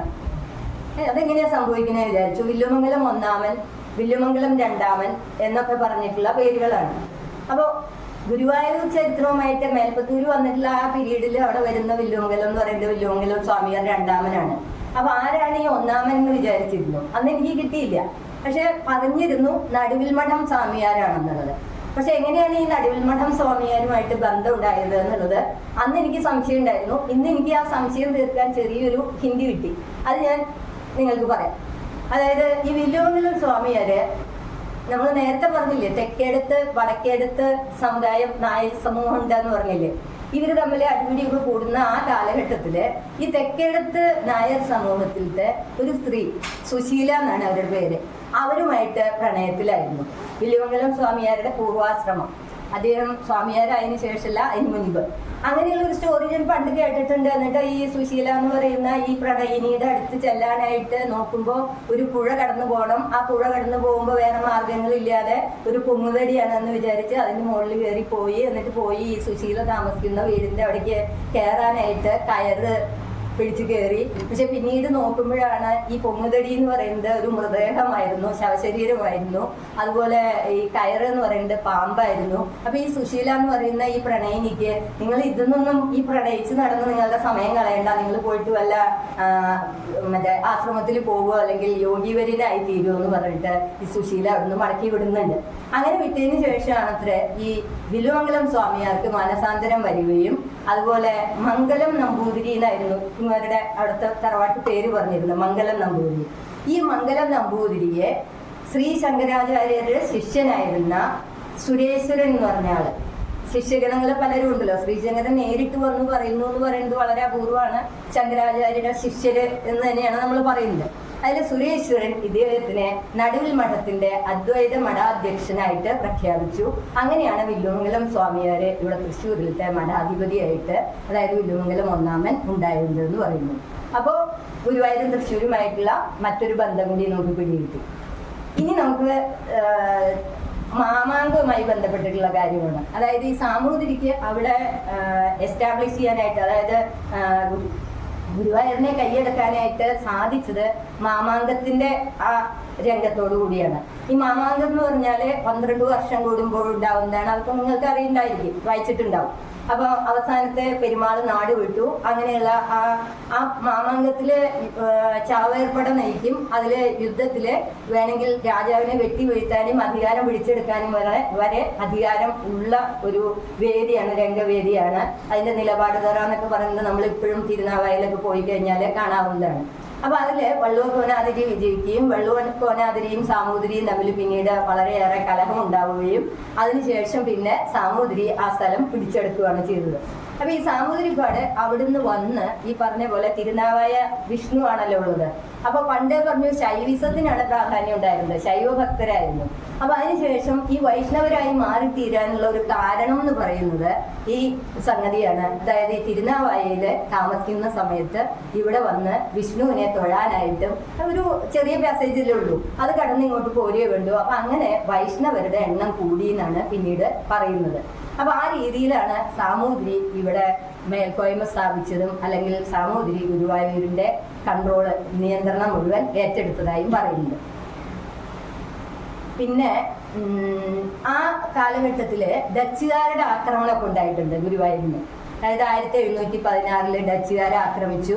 ഡച്ചുകാരെ ആക്രമിച്ചതിന് ശേഷം 1747 സാമൂതിരിയാണ് ഗോപുരം പുതുക്കി പണിതതെന്ന് പറയുന്നുണ്ട്. അതുപോലെ ആ ഡച്ചുകാർക്ക് പതനം സംഭവിച്ചത് 1741 കുളച്ചൽ യുദ്ധത്തിന് ശേഷമാണ്. ഇതൊക്കെ നമ്മൾ ഹിസ്റ്ററിയിൽ മുമ്പേ പഠിച്ചിട്ടുള്ളതാണ്. പിന്നെ എന്നും എന്താ പറയുക, ഒരു എല്ലാവർക്കും വേണ്ട സ്ഥലമായിട്ട് കണക്കാക്കിയിരുന്നത് ചേറ്റുവ, അതുപോലെ തന്നെ ഏനാമാക്കലൊക്കെയാണ്. അപ്പൊ ആ ചേറ്റുവ പിടിച്ചെടുത്തു കഴിഞ്ഞാൽ എല്ലാ വാണിജ്യവും അല്ലെങ്കിൽ വ്യവസായം എല്ലാം കൈയടക്കാം എന്നുള്ളതായിരുന്നു തന്ത്രം. അപ്പൊ അങ്ങനെ ചേറ്റുവ പിടിച്ചു. അതുപോലെ തന്നെ ആ ഡച്ചുകാരെ ഒന്ന് ഒതുക്കാനായിട്ട് സാമൂതിരിക്ക് സാധിച്ചു. അങ്ങനെ സാധിച്ചു കഴിഞ്ഞപ്പോഴാണ് സാമൂതിരി പിന്നെ സ്ഥലമൊക്കെ ഒന്ന് ഇനി കൂടുതൽ അടുത്തുനിന്നുള്ളതൊക്കെ പിടിച്ചെടുക്കാം എന്നുള്ള രീതിയിൽ നീങ്ങാൻ തുടങ്ങിയത്. ഗുരുവായൂർ മാത്രം പോരാ, ബാക്കിയുള്ള പ്രദേശങ്ങളും കൂടി കൈയെടുക്കാമെന്ന് തീരുമാനിക്കുകയാണ്. അപ്പൊ അന്നെന്ന് പറയുന്നു പ്രധാനപ്പെട്ട സ്വരൂപങ്ങളെ പറയുന്നത് സാമൂതിരി നെടിയിരിപ്പ് സ്വരൂപമാണ് പറയുന്നത്. പിന്നെ പെരുമ്പടപ്പ് സ്വരൂപമാണ് തൃശ്ശൂരിലെ ശക്തനമ്പുരാന്റെ ഒക്കെ സ്വരൂപം എന്ന് പറയുന്നത്.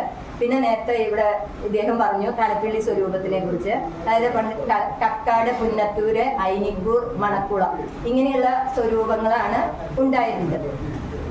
അപ്പൊ അങ്ങനെയുള്ള ആ സ്വരൂപങ്ങളില് നാടുവാഴികൾക്ക് ഈ സാമൂതിരിയുമായിട്ട് നല്ല ബന്ധം പുലർത്തിയാൽ മാത്രമേ കാര്യങ്ങൾ നടക്കുള്ളൂ.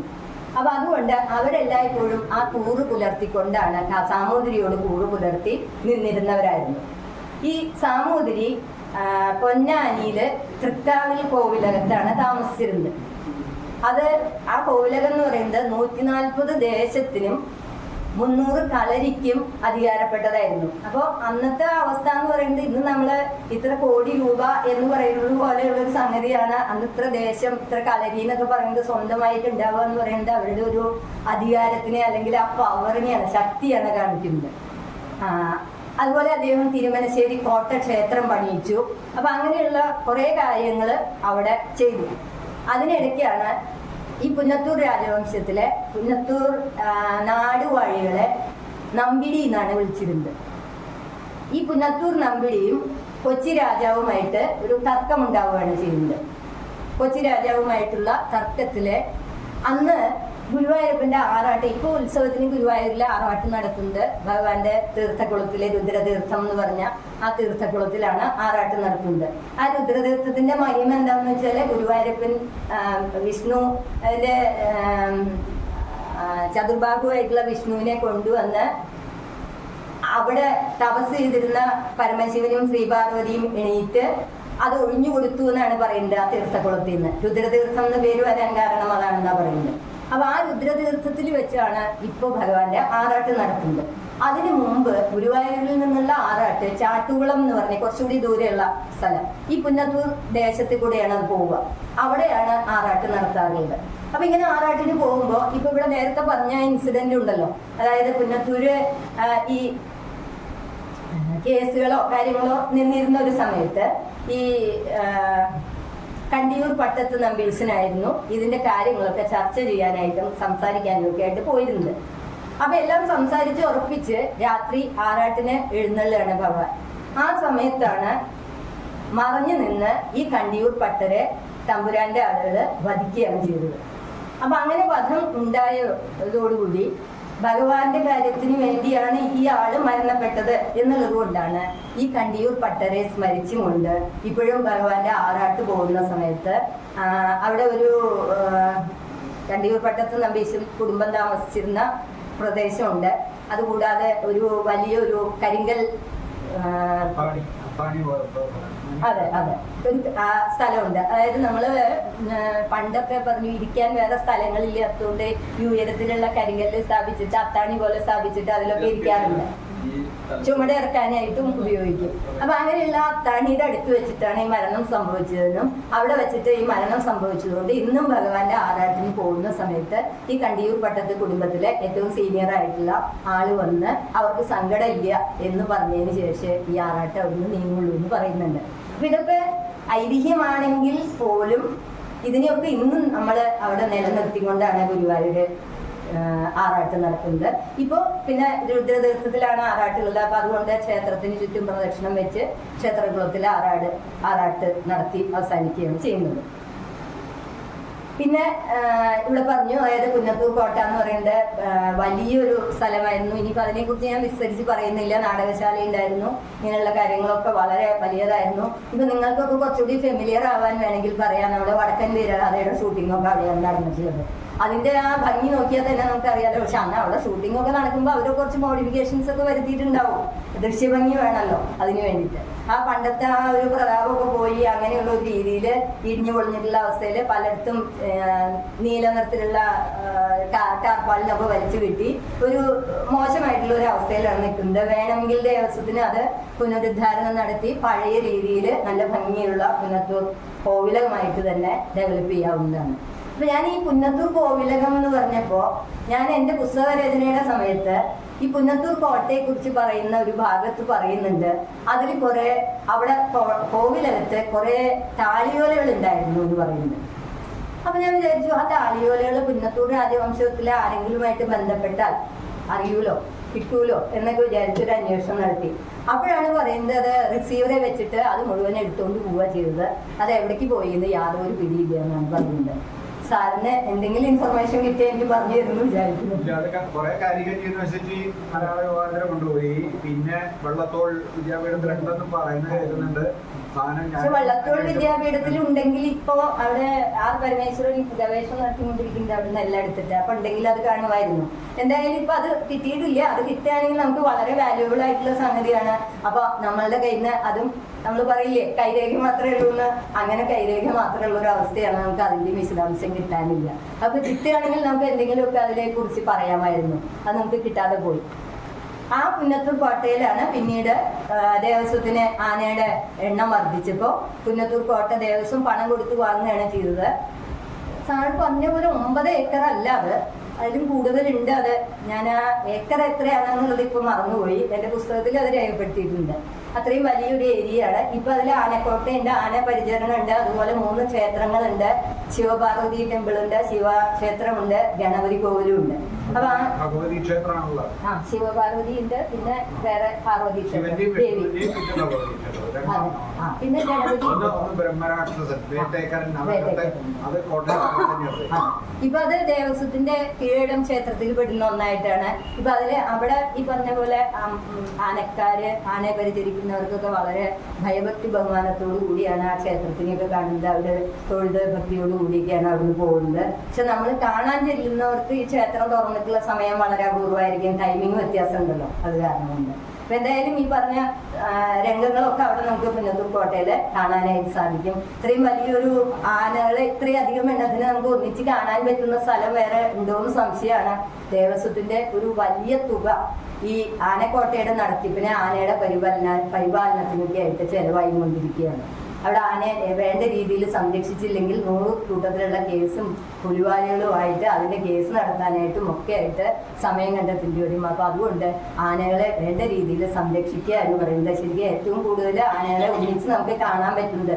ഞാൻ ഈ പുസ്തകം എഴുതുന്ന സമയത്ത് ഒരു 65 ആനയൊക്കെ ഉണ്ടായിരുന്നു. പക്ഷെ ആനകൾ പലതും മരിച്ചു പോയിട്ടും പല കാരണങ്ങളാലും 49 എണ്ണേ ഉള്ളൂ. ഇപ്പോൾ ആനകളെ പെട്ടെന്ന് കുറയുകയാണ് ചെയ്തിട്ടുള്ളത്. മാത്രമല്ല ആദ്യകാലങ്ങളിൽ ആനകളെ നടയിരുത്തിയിരുന്നു. ഇപ്പൊ ആനയെ നടയിരുത്തുന്നില്ല. നടയിരുത്തുന്നതിന് പകരം ആനയെ നടയിരുത്തിയാൽ ആ നടയിരുത്തിയ ആനയെ വേണ്ട രീതിയിൽ പരിപാലിക്കാനായിട്ട് ദേവസ്വത്തിന് സ്ഥലം പോരാ. ഒരാനയ്ക്ക് ഇത്ര ഏരിയ വേണമെന്നുണ്ട്. അപ്പോൾ വന വകുപ്പിന്റെ ചിട്ടകളും നിയമങ്ങളും ഒക്കെ വലിയ കാരണം അതിന് നിയന്ത്രണങ്ങൾ വന്നതുകൊണ്ടാണ് ഇപ്പോൾ ആ രീതിയിൽ ആനകളെ നടയിരുത്തൽ എന്ന് പറയുന്ന സംഗതി മാറ്റിയിട്ട് പ്രതീകാത്മക നടയിരുത്തലായി. അതായത് പ്രതീകാത്മക നടയിരുത്തലാവുമ്പോൾ 10 ലക്ഷം രൂപ, അപ്പം ഞാനൊരു ആനയെ നടയിരുത്താൻ വിചാരിക്കുകയാണെങ്കിൽ ഞാൻ 10 ലക്ഷം രൂപ ദേവസ്വത്തിൽ അടയ്ക്കുന്നു. ദേവസ്വത്തിലത്തെ ഒരു കുഴപ്പക്കാരനല്ലാത്ത നല്ല ഒരു ആനയെ കൊണ്ടുവരുന്നു. അതിന് വളരെ വിശദമായിട്ടുള്ള ഒരു ചടങ്ങൊക്കെയാണ് അമ്പലത്തിന്റെ ഉള്ളിൽ ചെയ്യുന്നത്. ഞാനിപ്പോൾ അത്രയും വിശദാംശങ്ങളിലേക്കൊന്നും പോകുന്നില്ല. ആനയെ നടയിരുത്തൽ ചടങ്ങൊക്കെ എൻ്റെ പുസ്തകത്തിൽ വളരെ വിസ്തരിച്ച് പറഞ്ഞിട്ടുണ്ട്. അപ്പം അങ്ങനെ പ്രതീകാത്മകമായിട്ട് ഉള്ള ഒരു ആനയെ നടയിരുത്തിയിട്ട് അതിന്റെ ചെവിയിൽ ഈ പറയുന്ന ആളുടെ പേര് വിളിക്കുന്നു. അങ്ങനെയാണ് ആനയെ നടയിരുത്തൽ എന്ന് പറയുന്ന ചടങ്ങ് ഇപ്പോൾ ദേവസ്വത്തിൽ നടക്കുന്നത്. പിന്നെ 1756 തൊട്ട് 61 വരെയുള്ള കാലഘട്ടത്തിൽ സാമൂതിരി വെറുതെ ഇരുന്നില്ല, തൃശ്ശൂർക്ക് വന്നു. നമ്മുടെ തൃശ്ശൂരിനെ, അതായത് പെരുമ്പടപ്പ് രാജാവ് കൊച്ചി രാജ്യത്ത് ഭയങ്കര മൂത്ത താവഴി, ഇളയ താവഴി എന്നൊക്കെ പറഞ്ഞിട്ട് താവഴികൾ തമ്മിലുള്ള തർക്കവും കാര്യങ്ങളൊക്കെ ഉണ്ടായി. അപ്പൊ അതില് റാണി ഗംഗാധര ലക്ഷ്മി എന്ന് പറഞ്ഞിട്ടുള്ള അവരെ ആ രാജ്ഞിയോട് വെട്ടത്ത് നാട്ടിന്ന് ദത്തെടുക്കാനായിട്ട് പറയുകയും ആ ദത്തിനെ മൂത്ത താവഴിക്കാരെ അംഗീകരിക്കാതിരിക്കുകയും അങ്ങനെ മൂത്ത താവഴിക്കാര് സാമൂതിരിയുടെ സഹായം അഭ്യർത്ഥിക്കുകയും ചെയ്യാണ്. അങ്ങനെ സാമൂതിരി ഇവിടെ വരുന്നു. അപ്പൊ ഇവിടെ എന്ന് പറഞ്ഞു, കൊച്ചി രാജ്യത്തിന്റെ പെരുമ്പടപ്പിന്റെ പ്രത്യേകത എന്താന്ന് വെച്ചാല് രാജാവ് പവർഫുൾ ഒക്കെയാണ്, പക്ഷെ വടക്കുന്നാഥൻ ക്ഷേത്രം എന്ന് പറയുന്നതിന് രാജാവിന് ഒരു നിയന്ത്രണവും ഇല്ല. വടക്കുന്നാഥൻ ക്ഷേത്രം എന്ന് പറയുന്നത് ഭരിച്ചിരുന്നത് യോഗാതിരിപ്പാടുമാരായിരുന്നു. ആ യോഗാതിരിപ്പാടുമാരാണ് അവരെ അവരോധിക്കുക എന്ന് പറയുന്ന ഒരു പ്രത്യേക ചടങ്ങൊക്കെ ഉണ്ട്. ഈ പടിഞ്ഞാറേറ്റ് നമ്പൂതിരി എന്നൊക്കെ പറഞ്ഞ യോഗാതിരിപ്പാട് എന്നൊക്കെ പറഞ്ഞില്ലേ, അവരെ അവരോധിക്കുന്നതിന് പ്രത്യേക ചടങ്ങുണ്ട്. ഇപ്പൊ ഇവിടെ നേരത്തെ സാറ് പറഞ്ഞ ആഴുവഞ്ചേരി തമ്പ്രാക്കളൊക്കെ വന്ന് വളരെ സുദീർഘമായിട്ടുള്ള ഒരു ചടങ്ങിന് ശേഷമാണ് ഈ യോഗാതിരിപ്പാടിനെ അവരോധിക്കുകയൊക്കെ ചെയ്യുന്നത്. ആ അവരോധ ചടങ്ങിന് വിയൂര് പാലല്ലേ, ആ പാലം വരെ അന്ന് കൊച്ചി രാജാവ് ചെല്ലുമായിരുന്നു ഇവരെ സ്വീകരിക്കാനായിട്ട്. അത്രയും പ്രാധാന്യത്തോടു കൂടിയാണ് യോഗാതിരിപ്പാടുമാരുടെ അവരോധം ഉണ്ടായിരുന്നത്. അപ്പോൾ ഒന്ന് ആലോചിച്ച് നോക്കുക, വടക്കുന്നാഥ ക്ഷേത്രം എന്ന് പറയുന്നത് യോഗാതിരിപ്പാടുമാരുടെ കയ്യിലായിരുന്നു. അപ്പൊ സമ്പത്ത് എന്ന് പറയുന്നത് അവിടെയാണ്. ഡോക്ടർ ടി.ആർ. വേണുഗോപാൽ എഴുതിയിട്ടുള്ള ഒരു പുസ്തകമുണ്ട്, പെരുവനത്തിനെ കുറിച്ചും തൃശ്ശൂരിനെ കുറിച്ചും ഒക്കെ സ്റ്റഡി ചെയ്തിട്ട്. അതിൽ പ്രധാനമായിട്ടും സമ്പത്തും അധികാരവും ഈ ക്ഷേത്രങ്ങളെ അടിസ്ഥാനമാക്കിയിട്ട് നിന്നിരുന്നതാണ്. വടക്കുന്നാഥനെ കുറിച്ചും പെരുവനത്തിനെ കുറിച്ചും ഒക്കെയാണ് അദ്ദേഹം പറഞ്ഞിട്ടുള്ളത്. അപ്പൊ അതിൽ കണ്ടു കഴിഞ്ഞാൽ നമ്മൾ അത്ഭുതപ്പെടും. നമ്മൾ പൊതുവെ കേട്ടിട്ടുണ്ട് നമ്പൂതിരിമാരെ ബേസ് ചെയ്തിട്ടായിരുന്നു പണ്ടത്തെ ഭൂസ്വത്ത് മുഴുവൻ നിന്നിരുന്നത് എന്ന് പറഞ്ഞാലും വടക്കുന്നാഥൻ ക്ഷേത്രത്തിൽ ഇങ്ങനെ ഒരു ചരിത്രം ഉണ്ടായിരുന്നു എന്നുള്ളത് നമുക്ക് ഇത് നോക്കുമ്പോഴാണ് അറിയുന്നത്. അപ്പൊ ഈ യോഗാതിരിപ്പാടുമാരെ അവരോധിക്കുന്നതിനും യോഗാതിരിപ്പാടുമാർക്ക് വളരെ പ്രാധാന്യം ഉള്ളതുകൊണ്ട് അന്ന് വടക്ക്, തെക്ക്, നടുവിൽ മഠം, അതുപോലെ വടക്കിനി ഇടം, തെക്കിനി ഇടം എന്നൊക്കെ പറഞ്ഞ് ഇങ്ങനെ പല കുടുംബങ്ങളും ഈ നമ്പൂതിരി കുടുംബങ്ങൾ ഉണ്ടായിരുന്നു. അപ്പൊ അവര് ചെന്ന് ഈ സാമൂതിരിയോട് സഹായം അഭ്യർത്ഥിക്കുകയാണ്. അതായത് ഈ പെരുമ്പടപ്പ് രാജാവിനെ ഈ മൂത്ത താവഴി, ഇളയ താവഴി പ്രശ്നങ്ങളുണ്ടല്ലോ, അതിൽ നിന്ന് യഥാർത്ഥത്തിൽ മൂത്ത താവഴിക്കുള്ള അവകാശം വീണ്ടെടുത്തു കൊടുക്കണം എന്ന് പറഞ്ഞിട്ടാണ് സാമൂതിരിയെ സമീപിക്കുന്നത്. അങ്ങനെ സാമൂതിരിയെ സമീപിച്ചു കഴിഞ്ഞപ്പോൾ സാമൂതിരി വേണ്ട സഹായം ചെയ്യാമെന്നും പറഞ്ഞു. മാത്രമല്ല സാമൂതിരിക്ക് കുറെ സ്ഥലങ്ങളൊക്കെ വിട്ടുകൊടുക്കുകയും ചെയ്തു. അതായത് മാപ്രാണം വരെ സാമൂതിരിയെ എഴുന്നള്ളിച്ച് കൊണ്ടുപോയി എന്നൊക്കെയാണ് പറയുന്നത്. സാമൂതിരിയുടെ സഹായം കിട്ടുന്നതിനുള്ള ആ ഒരു പ്രത്യുപകാരം എന്നുള്ള രീതിയിൽ പല സ്ഥലങ്ങളും കൊടുക്കുകയൊക്കെ ചെയ്തിട്ടുണ്ട് സാമൂതിരിക്ക്. ആ സമയത്ത് കൊച്ചി രാജാവ് എന്ന് പറയുന്നത് വളരെ ദുർബലനായിട്ടുള്ള രാജാവായിരുന്നു. പേടിച്ച് പഴയന്നൂർക്ക് പോയി. പഴയന്നൂര് ഭഗവതിയാണ് കൊച്ചി രാജാക്കന്മാരുടെ പരദേവത എന്ന് പറയുന്നത്. അപ്പൊ പഴയന്നൂർക്ക് ഓടിപ്പോയി. പഴയന്നൂരായിരുന്നു പിന്നെ പുള്ളി ഇരുന്നിരുന്നത്. ഇവിടെ എന്ന് പറഞ്ഞു സാമൂതിരിയും ഈ യോഗാതിരിപ്പാടുമാരി ഈ സംഘവും ചേർന്നാണ് ഇവിടുത്തെ കാര്യങ്ങൾ മുഴുവൻ നടത്തിയിരുന്നത്. ആ ഒരു പീരീഡിൽ എനിക്ക് സാമൂതിരിയുടെ പേര് ഓർമ്മയില്ല. 1758 ഒരു സാമൂതിരി മരിക്കുന്നുണ്ട്. 56 to 61 ഇവിടെ ഭരണം ഉണ്ടായത്. 58 ഒരു സാമൂതിരി മരിക്കുന്നുണ്ട്. നമ്മുടെ വടക്കേക്കര കോവിലകം, അതായത് ഇപ്പൊ ചിന്മയ കോളേജ് ഉണ്ടായിരുന്ന ഇതിലുണ്ടല്ലോ, ശക്തൻ തമ്പുരാന്റെ ശവക്കല്ലറ കൂടാതെ ഒരു സാമൂതിരിയുടെ ശവക്കല്ലറയും കൂടി ഉണ്ട്. അത് ഈ സാമൂതിരിയുടെ ആയിരിക്കാൻ വേണമെങ്കിൽ ഞാൻ അങ്ങനെയാണ് വിചാരിക്കുന്നത്. ഇനി കൂടുതൽ സ്റ്റഡി നടത്തുമ്പോൾ അതിനെക്കുറിച്ച് അറിയുമെന്ന് വിചാരിക്കുന്നു. അപ്പൊ ഈ 58 മരിച്ചിട്ടുള്ള സാമൂതിരിയുടെ ആയിരിക്കാം. തൃശ്ശൂരിൽ വെച്ചിട്ട് വടക്കേക്കര കോവിലത്ത് താമസിക്കുന്ന ഘട്ടത്തിലാണ് മരണം ഉണ്ടായിട്ടുള്ളത്. ഈ വടക്കേക്കര കോവിലത്ത് വെച്ചിട്ട് ഈ സാമൂതിരി മരിച്ചപ്പോൾ ഈ കൊച്ചി രാജാവ് വേഗം ഓടി വന്നു. അതായത് തിരിച്ചു പിടിക്കണം ഈ സ്ഥലം, അതിന് വേണ്ടിയിട്ട് തിരിച്ചു ഓടി വന്നു. വേഗം വടക്കേക്കര കോവിലം തിരിച്ചു പിടിച്ചു. അങ്ങനെയൊക്കെയായി. പക്ഷെ സാധാരണ നിലയിൽ സാമൂതിരിയെ അവരോധിക്കുക എന്ന് പറയുന്നത്, സാമൂതിരി എന്ന് പറഞ്ഞാൽ തന്നെ ഒരുപാട് പ്രായമുള്ള ആളെയാണ് ഈ സാമൂതിരിപ്പാടായിട്ട് അവരോധിക്കുക. മിക്കവാറും 80-90 വയസ്സായിട്ട് അത്യാവശ്യം പ്രായമായിട്ടുള്ള ഒരാളാണ് സാമൂതിരിപ്പാടായിട്ട് അവരോധം നിയമിക്കുന്നത്. അപ്പൊ അങ്ങനെയുള്ളൊരു ഘട്ടത്തിലെ പുതിയ സാമൂതിരി പെട്ടെന്ന് വരികയും പെരുവനമടക്കമുള്ള സ്ഥലങ്ങളൊക്കെ തിരിച്ചു പിടിച്ച് പെരുവനത്തെ അമ്പലത്തിൽ പുതുക്കി പണിതു എന്നൊക്കെ പറയുന്നുണ്ട്. സാമൂതിരി വേണ്ട സഹായങ്ങളൊക്കെ അവിടെ ചെയ്തു എന്നും പറയുന്നുണ്ട്. അങ്ങനെ ഈ തിരിച്ചു പിടിച്ചിട്ടുള്ള, അതായത് കൊച്ചി രാജാവ് തിരിച്ചു പിടിച്ച ഈ സ്ഥലം വീണ്ടും സാമൂതിരിയുടെ കയ്യിലാവുകയാണ് ചെയ്യുന്നത്. ഇതിനൊക്കെ പ്രത്യുപകാരമായിട്ട് സാമൂതിരി എന്ത് ചെയ്തു എന്നറിയോ? സാമൂതിരിക്ക് സ്വത്തും സമ്പത്തും ഒക്കെ ഒരുപാടുണ്ടല്ലോ. അപ്പൊ നമ്മുടെ വടക്കുന്നാഥ ക്ഷേത്രത്തില് തൊഴാൻ പോയിട്ടുള്ളവർ ഒരുപക്ഷെ കണ്ടിട്ടുണ്ടായിരിക്കും. അതായത് പ്രദക്ഷിണ വഴിയില് നമ്മുടെ വിൽക്കുഴി എന്നൊക്കെ പറയില്ലേ, അതായത് നമ്മുടെ ശ്രീകൃഷ്ണന്റെ ഗോശാല കൃഷ്ണന്റെ ഇതിന്റെ തൊട്ട് ഇടത് ഭാഗത്ത് ആ വിൽക്കുഴിയുടെ തൊട്ടടുത്ത് ഇങ്ങനെ ഒരു വലിയ 2 കൽ തൂണുകൾ കാണും.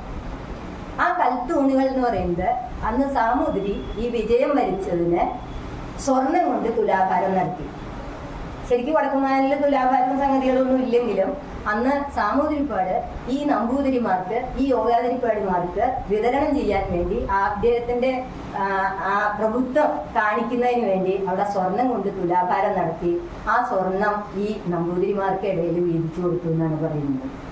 അപ്പോൾ സ്വർണം കിട്ടുക അല്ലെങ്കിൽ പൈസ കിട്ടുക സ്വത്ത് കിട്ടുക എന്ന് പറയുമ്പോൾ സ്വാഭാവികമായിട്ട് അതിന് പിന്നിൽ എല്ലാവരും ഉണ്ടാവുമല്ലോ. ഇന്നത്തെ രാഷ്ട്രീയക്കാരുടെ പോലെ തന്നെ അന്നത്തെ ഒരു തന്ത്രമായിരുന്നു. ആ രീതിയിൽ അത് അവിടെ നടന്നിട്ടുണ്ട്. പക്ഷെ അത് ഉണ്ടായി എന്നുള്ളതിനെ നമുക്ക് സാക്ഷ്യപ്പെടുത്താവുന്ന ഒരു സംഗതി എന്ന് പറയുന്നത് ഇപ്പോഴും അവിടെയുള്ള ആ കൽത്തൂണുകളാണ്. ഇങ്ങനെ ഒരു പോലത്തെ ഒരു സ്ഥലമാണ്. അത് വളരെ ശക്തമായിട്ടുള്ള പില്ലറായിട്ട് തന്നെയാണ് നിൽക്കുന്നത്. അതിൽ സാമൂതിരിയുടെ തുലാഭാരം നടത്തിയിട്ടുള്ളതാണെന്ന് ഞാൻ പറയണതല്ല, ആർക്കിയോളജിക്കൽ വിഭാഗം വടക്കുന്നാനില് സർവേ നടത്തിയിട്ടുണ്ട്. അപ്പൊ ആ ആർക്കിയോളജിക്കൽ വിഭാഗത്തിന്റെ എഴുത്തുകളിൽ പറയുന്നുണ്ട് ഇങ്ങനെ തുലാഭാരം നടത്തിയിട്ടുള്ള ഈ ഇതിന്റെ സ്മാരകമായിട്ട് നിൽക്കുന്നതാണ് ആ 2 കൽത്തൂണുകൾ. ഇനി നമുക്ക് തിരിച്ച് ഗുരുവായൂർക്ക് തന്നെ പോവാം. അപ്പൊ തൃശ്ശൂരെത്തി സാമൂതിരി 61 വരെയാണ് ഉണ്ടായത്. പക്ഷെ ആ സാമൂതിരി എവിടുന്ന് തിരിച്ചു ഓടിച്ചത് എങ്ങനെയാണെന്നറിയോ? വേറൊരു മാർഗം ഇല്ലാണ്ട് തിരുവിതാംകൂറിലെ മാർത്താണ്ഡപിള്ളയെ വിളിച്ച് ആ സഹായത്തോടു കൂടിയാണ് ഇവിടുന്ന് സാമൂതിരിയെ കെട്ടിവെട്ടിച്ചത് തൃശ്ശൂരിൽ നിന്ന്. അതായത് പെരുമ്പടപ്പ് സ്വരൂപത്തിൽ നിന്ന് ഒഴിവാക്കി വിട്ടത്. അപ്പോൾ അത് പോകുന്ന വഴിക്ക് സാമൂതിരി ഒരുപാട് നാശനഷ്ടങ്ങൾ ഉണ്ടാക്കി എന്ന് പറയുന്നുണ്ട്. പല വീടുകളും നശിപ്പിച്ചു, തീയിട്ടു, ഇനി കിട്ടാൻ പോകുന്നില്ലല്ലോ അവസരങ്ങളൊന്നും. അപ്പൊ അതുപോലെ കുറെ സംഗതികൾ ചെയ്തു. അപ്പൊ പല പല ഭാഗത്തായിട്ടാണ് സാമൂതിരിയുടെ പടയാളികളെ കൊന്നൊടുക്കിയിട്ട് സാമൂതിരി ഇവിടുന്ന് ഗുരുവായൂർക്ക് പറപ്പിച്ചു വിടുന്നത്. ഗുരുവായൂർക്ക് എത്തിയിട്ടുള്ള സാമൂതിരിക്ക് അതിനേക്കാളും വലിയ പ്രശ്നങ്ങളാണ് പിന്നെ വന്നത്. അതായത് അതൊക്കെ നിങ്ങൾ ഹിസ്റ്ററിയിൽ പഠിച്ചിട്ടുണ്ടായിരിക്കും. ഹൈദരുടെ ആക്രമണം, ടിപ്പുവിന്റെ ആക്രമണം എന്നൊക്കെ പറഞ്ഞിട്ട്. ഹൈദരുടെ ആക്രമണം ഉണ്ടായിട്ട് ചെറുക്കൽ ഉള്ള സാമൂതിരി കോവിലകം പിടിച്ചെടുത്തു. ആ കോവിലകം തിരിച്ചു കിട്ടാൻ വേണ്ടിയിട്ട് അന്ന് വെങ്കിടനാരായണ അയ്യർ എന്ന് പറഞ്ഞിട്ടുള്ള ഒരാള് 10,000 പണം കൊടുത്തിട്ടാണ് ആ ഹൈദരിൽ നിന്ന് അത് തിരിച്ചു പിടിച്ചതെന്ന് പറയുന്നു.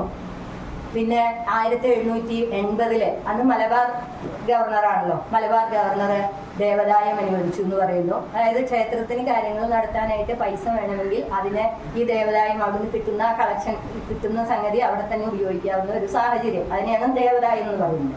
അപ്പൊ അത് മുമ്പ് ഹൈദരുടെ പീരീഡില് ഇല്ലാതാക്കിയിരുന്നു. അത് ഈ മലബാർ ഗവർണറുടെ കാലത്ത് അത് തിരികെ നൽകാനായിട്ട് സാധിച്ചു.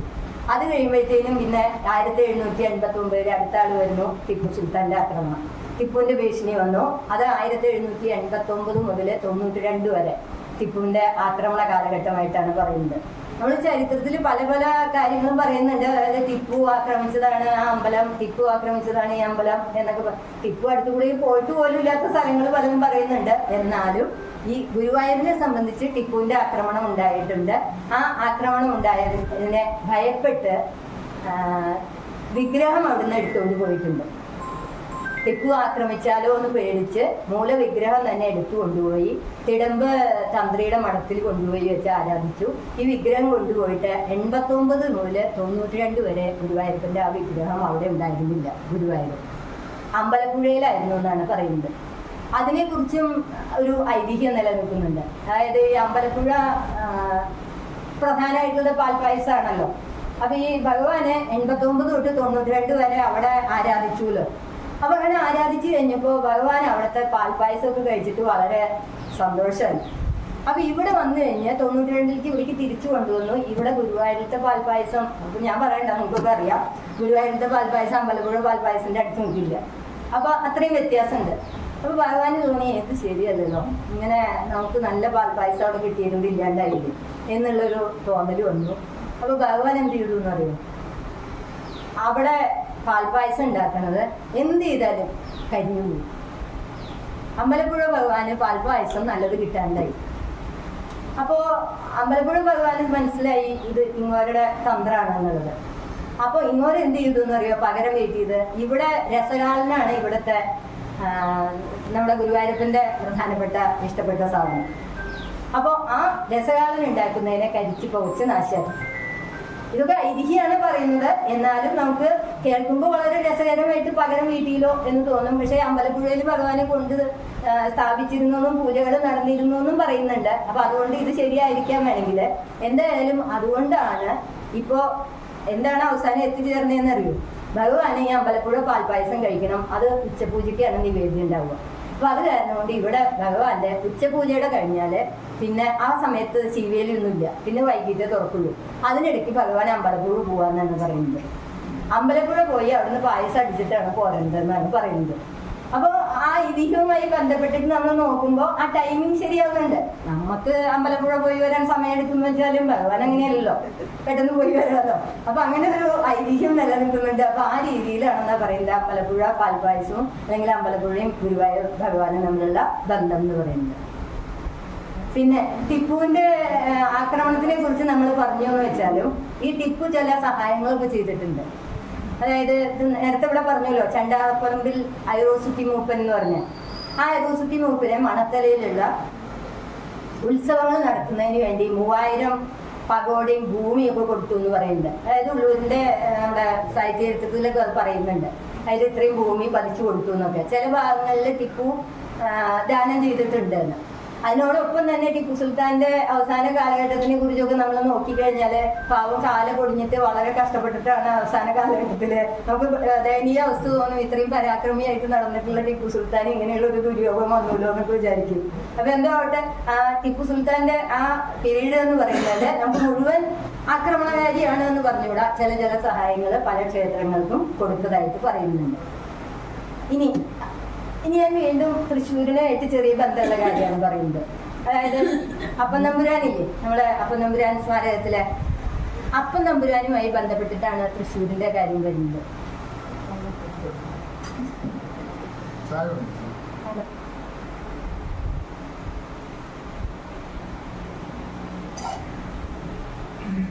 ഈ അപ്പൻ തമ്പുരാനായിട്ടുള്ള ബന്ധം എന്താന്ന് വെച്ചാൽ അപ്പൻ തമ്പുരാൻ കല്യാണം കഴിച്ചിട്ടുള്ളത് നാനിക്കുട്ടിയമ്മ എന്ന് പറഞ്ഞ ആളാണ്. ഈ നാനിക്കുട്ടിയമ്മയുടെ അച്ഛൻ ഉള്ളനാട്ട് ഫാമിലിയാണ്. അതെ, ഉള്ളനാട്ട് മനോഹരൻ. അതെ. അപ്പൊ ആ ഉള്ളനാട്ട് ഫാമിലിയിൽ നിന്ന് അച്ഛനും അമ്മ വടക്കേ മുടവക്കാട്ടിലെ അമ്പാട്ട് വടക്കേ മുടവക്കാട്ടിൽ എന്നാണ് പേര്. അത് വെങ്കിടങ്ങിലും ഉണ്ട്, തൃശ്ശൂരും ഉണ്ട് അവർക്ക് വീട്, ഈ വടക്കേ മുടവക്കാട്ടില്. അപ്പൊ ഞാൻ ഈ അപ്പൻ തമ്പുരാനെ കുറിച്ച് ഇങ്ങനെ എന്താ പറയാ, നമ്മളിങ്ങനെ ഓരോന്ന് ചെയ്തുകൊണ്ടിരിക്കുമ്പോ കയ്യിൽ വന്ന് പെടുക എന്ന് പറയില്ലേ, അങ്ങനെയാണ് വന്ന് പെട്ടിട്ടുള്ളത്. അതായത് ഗുരുവായൂരിനെ കുറിച്ച് അറിയാത്ത കാര്യങ്ങൾ വലുത് ഇതൊന്ന് കിട്ടി, ഇത് വായിക്കുമ്പോൾ അതിർക്കുള്ളത് കിട്ടണോ, അങ്ങനെയാണ് ചരിത്രം ബന്ധപ്പെട്ട് കിടക്കുന്നത്. അപ്പൊ അപ്പൻ തമ്പുരാനെ കുറിച്ച് വായിച്ചപ്പോ ഇങ്ങനെ അത് കണ്ടു. അപ്പൊ ഞാൻ വിചാരിച്ചു, ആ ഉള്ളനാട്ട് പണിക്കര് ഗുരുവായൂരുമായിട്ട് വളരെ ബന്ധമുള്ളതാണ്. ഗുരുവായൂരിന്റെ ഏറ്റവും നല്ല കാലം എന്ന് പറയുന്നത് ഈ ഉള്ളനാട്ട് പണിക്കന്മാര് അവിടെ കാര്യങ്ങൾ ചെയ്തിരുന്നപ്പോഴൊക്കെയാണ്. ഇനി ഇതിനെ കുറിച്ചൊന്നും മുഴുവനാക്കി പറയാം. അതായത് അച്ഛൻ ഉള്ളനാട്ട് പണിക്കരായിരുന്നു, വടക്കേ മുടവക്കാട്ടിലെയാണ് അമ്മ. വെങ്കിടങ്ങിലും തൃശ്ശൂരും അവർക്ക് വീടുണ്ടായിരുന്നു. തൃശ്ശൂര് ഈ മുടവക്കാട്ടിൽ ഫാമിലി എന്ന് പറയുന്നത് നമ്മുടെ പഴയ ഹോട്ടൽ സീഗോ ഇല്ലേ, ആ വഴിയില് വള്ളിക്കാട്ട് മഠം റോഡ് എന്ന് പറയും. അപ്പൊ ഞാന് തൃശ്ശൂരിനെ കുറിച്ച് ഗവേഷണം നടത്തുമ്പോൾ തൃശ്ശൂരിൽ നിന്നുള്ള മെയിൻ റോഡിൽ നിന്ന് സബായിട്ട് തിരിഞ്ഞു പോകുന്ന കുറെ റോഡുകളുണ്ടല്ലോ, ഇപ്പൊ ചെമ്പോട്ടിലെ മറ്റേ എം ജി റോഡ് എന്നൊക്കെ പറഞ്ഞിട്ട്. അപ്പൊ ഓരോന്നിനും ആ റോഡിന് എന്തെങ്കിലും, അതുപോലെ ഇപ്പൊ കരുനാഗനമ്പേർ റോഡ് എന്ന് പറയുന്നത് എന്താണെന്നുള്ളത് എനിക്ക് അറിയാവുന്നതുകൊണ്ട് ഞാനത് മനസ്സിലാക്കി. അപ്പൊ അതുപോലെ ഓരോന്നിനും ഓരോ പേരിന് കാരണം ഉണ്ടാവും. അപ്പൊ ഇത് വള്ളിക്കാട്ട് മഠം റോഡ് എന്നാണ് കണ്ടത്. അപ്പൊ എന്താണ് ഈ വള്ളിക്കാട്ട് മഠം എന്ന് വിചാരിച്ചിരിക്കുമ്പോഴാണ് മനസ്സിലായത്, ഈ വള്ളിക്കാട്ട് മഠം എന്ന് പറയുമ്പോൾ ഇവരുടെ വടക്കേ മുടവക്കാട്ടിലെ ഫാമിലിയുടെ ആണ്. അവിടെ തൃശ്ശൂര് അവർക്ക് വീടുണ്ടായിരുന്നു, വീട് ഇപ്പോഴും ഉണ്ട്, ചിലർ താമസിക്കുന്നുണ്ട് തോന്നുന്നുണ്ട്. അപ്പൊ അങ്ങനെയാണ് അപ്പൻ തമ്പുരാന്റെ തൃശ്ശൂരുമായിട്ടുള്ള, ഗുരുവായൂരും തൃശ്ശൂരുമായിട്ടുള്ള ആ ബന്ധം പറയുന്നത്. പിന്നെ 1825 മുതൽ 1900 വരേക്കും ഈ ഉള്ളനാട്ട് പണിക്കരില് ഉക്കണ്ട പണിക്കർ, ഉക്കോമ പണിക്കർ, കുഞ്ഞിക്കോമ പണിക്കർ, ഇവർ 3 പേരും ഗുരുവായൂരിൽ സാമൂതിരിയുമായിട്ട് നല്ല ബന്ധമായിരുന്നു. ഗുരുവായൂർ ക്ഷേത്രത്തിന് ഒരുപാട് വികസന പ്രവർത്തനങ്ങൾ കാഴ്ചവെക്കാൻ പറ്റിയതും ഈ ഉള്ളനാട്ട് പണിക്കന്മാരുടെ കാലഘട്ടത്തിലായിരുന്നു. അപ്പൊ ഒരു നല്ല ഹൃദയം ഉണ്ടായിരുന്നു എന്ന് നമുക്ക് ഊഹിക്കാം. അതായത് ഒരു ക്ഷേത്രത്തിൽ വെറുതെ ഒരു പവർ മാത്രം ഉപയോഗിക്കുകയല്ല ചെയ്തിട്ടുള്ളത്, ഒരുപാട് കാര്യങ്ങൾ അവരവിടെ ചെയ്തിട്ടുണ്ട്. അതായത് കിഴക്കേ ഗോപുരം നന്നാക്കി, ആ കിഴക്കേ ഗോപുരത്തിന്റെ അവിടെ ഒരു ശ്ലോകം എഴുതി വെച്ചിട്ടുണ്ട്. അത് ഇന്ന സാമൂതിരിയുടെ കാലത്താണ് പണിതതെന്നും സാമൂതിരിപ്പാടിന് സ്വർഗത്തിലേക്ക് പോകാനുള്ള ഏണിയായിട്ടാണ് അതിനെ ഉപയോഗിക്കുന്നത് എന്നൊക്കെ അർത്ഥം വരുന്ന ഒരു ശ്ലോകമാണ്. അപ്പോൾ ശ്ലോകത്തിനെ കുറിച്ചൊന്നും ഞാൻ വിസ്തരിച്ച് പറയുന്നില്ല, എൻ്റെ പുസ്തകത്തിൽ അതൊക്കെ കൊടുത്തിട്ടുണ്ട്. അപ്പോൾ എനിക്ക് വളരെ രസകരമായിട്ട് തോന്നിയത് കൊണ്ടാണ് അതിനെക്കുറിച്ചൊക്കെ ഡീറ്റെയിൽസ് എടുത്തത്. അപ്പോൾ ആ രീതിയിലാണ് ആ സാമൂതിരിപ്പാടിൻ്റെ ആ കാലഘട്ടത്തിനെ കുറിച്ച് പറയുന്നത്. കിഴക്കേ ഗോപുരം, അതുപോലെ ശ്രീകോവിൽ നന്നാക്കി, ചെമ്പോല മേഞ്ഞു, അതുപോലെ ശാസ്താവിൻ്റെ ക്ഷേത്രം ചെമ്പോല മേഞ്ഞു, കൂത്തമ്പലത്തിന് ചെമ്പോല ഇട്ടു, അതുപോലെ ചുറ്റമ്പലം, വിളക്കുമാടം, ഇങ്ങനെ ക്ഷേത്രത്തിനെ സംബന്ധിച്ച്, അതായത് ക്ഷേത്രത്തിന്റെ സ്വത്ത് സംരക്ഷിക്കുക എന്ന് പറയുന്നതിൽ വളരെ ജാഗരൂകരായിരുന്നു ഈ ഉള്ളനാട്ട് പണിക്കർ ഫാമിലി എന്ന് പറയുന്നത്. അത് കഴിഞ്ഞ് പിന്നെ 1900 വന്നത് കോന്തിമേനോനാണ് കാര്യസ്ഥനായിട്ട് വന്നത്. അദ്ദേഹം ഇതുപോലെ ക്ഷേത്രക്കുളം നവീകരിക്കുക, ചിട്ടയോടുകൂടിയുള്ള കാര്യങ്ങളൊക്കെ ചെയ്യുക, അതുപോലെ ഉച്ചപൂജയ്ക്ക് നമ്മൾ വെള്ളി വിളക്ക് എഴുന്നള്ളിച്ചിട്ടുള്ള പ്രദക്ഷിണവും കാര്യങ്ങളും ഉണ്ട്, ഇടയ്ക്ക പ്രദക്ഷിണം ഉണ്ട്, അഷ്ടപതി ഉണ്ട്, ഇങ്ങനെ പല കാര്യങ്ങളുണ്ട്. ഇതിനെക്കുറിച്ചൊക്കെ വളരെ കാര്യമായിട്ട് ചിട്ടയോടെ പ്രവർത്തനങ്ങൾ കൊണ്ടുവന്ന ആളാണ് ഈ കോന്തിമേനോൻ എന്ന് പറയുന്ന ആൾ. പിന്നെ അത് കഴിഞ്ഞിട്ട് കോന്തിമേനോനെ കുറേ കാര്യങ്ങൾ നല്ലത് എന്ത് ചെയ്താലും അവിടെ അധികാലം നിലനിർത്തില്ലല്ലോ. ഒരു 10 കൊല്ലം കഴിഞ്ഞപ്പോഴേക്കും കോന്തിമേനോനോട് വൈരാഗ്യമായി. കോന്തിമേനോനെ അവിടെ പുറത്ത് ഇട്ടു.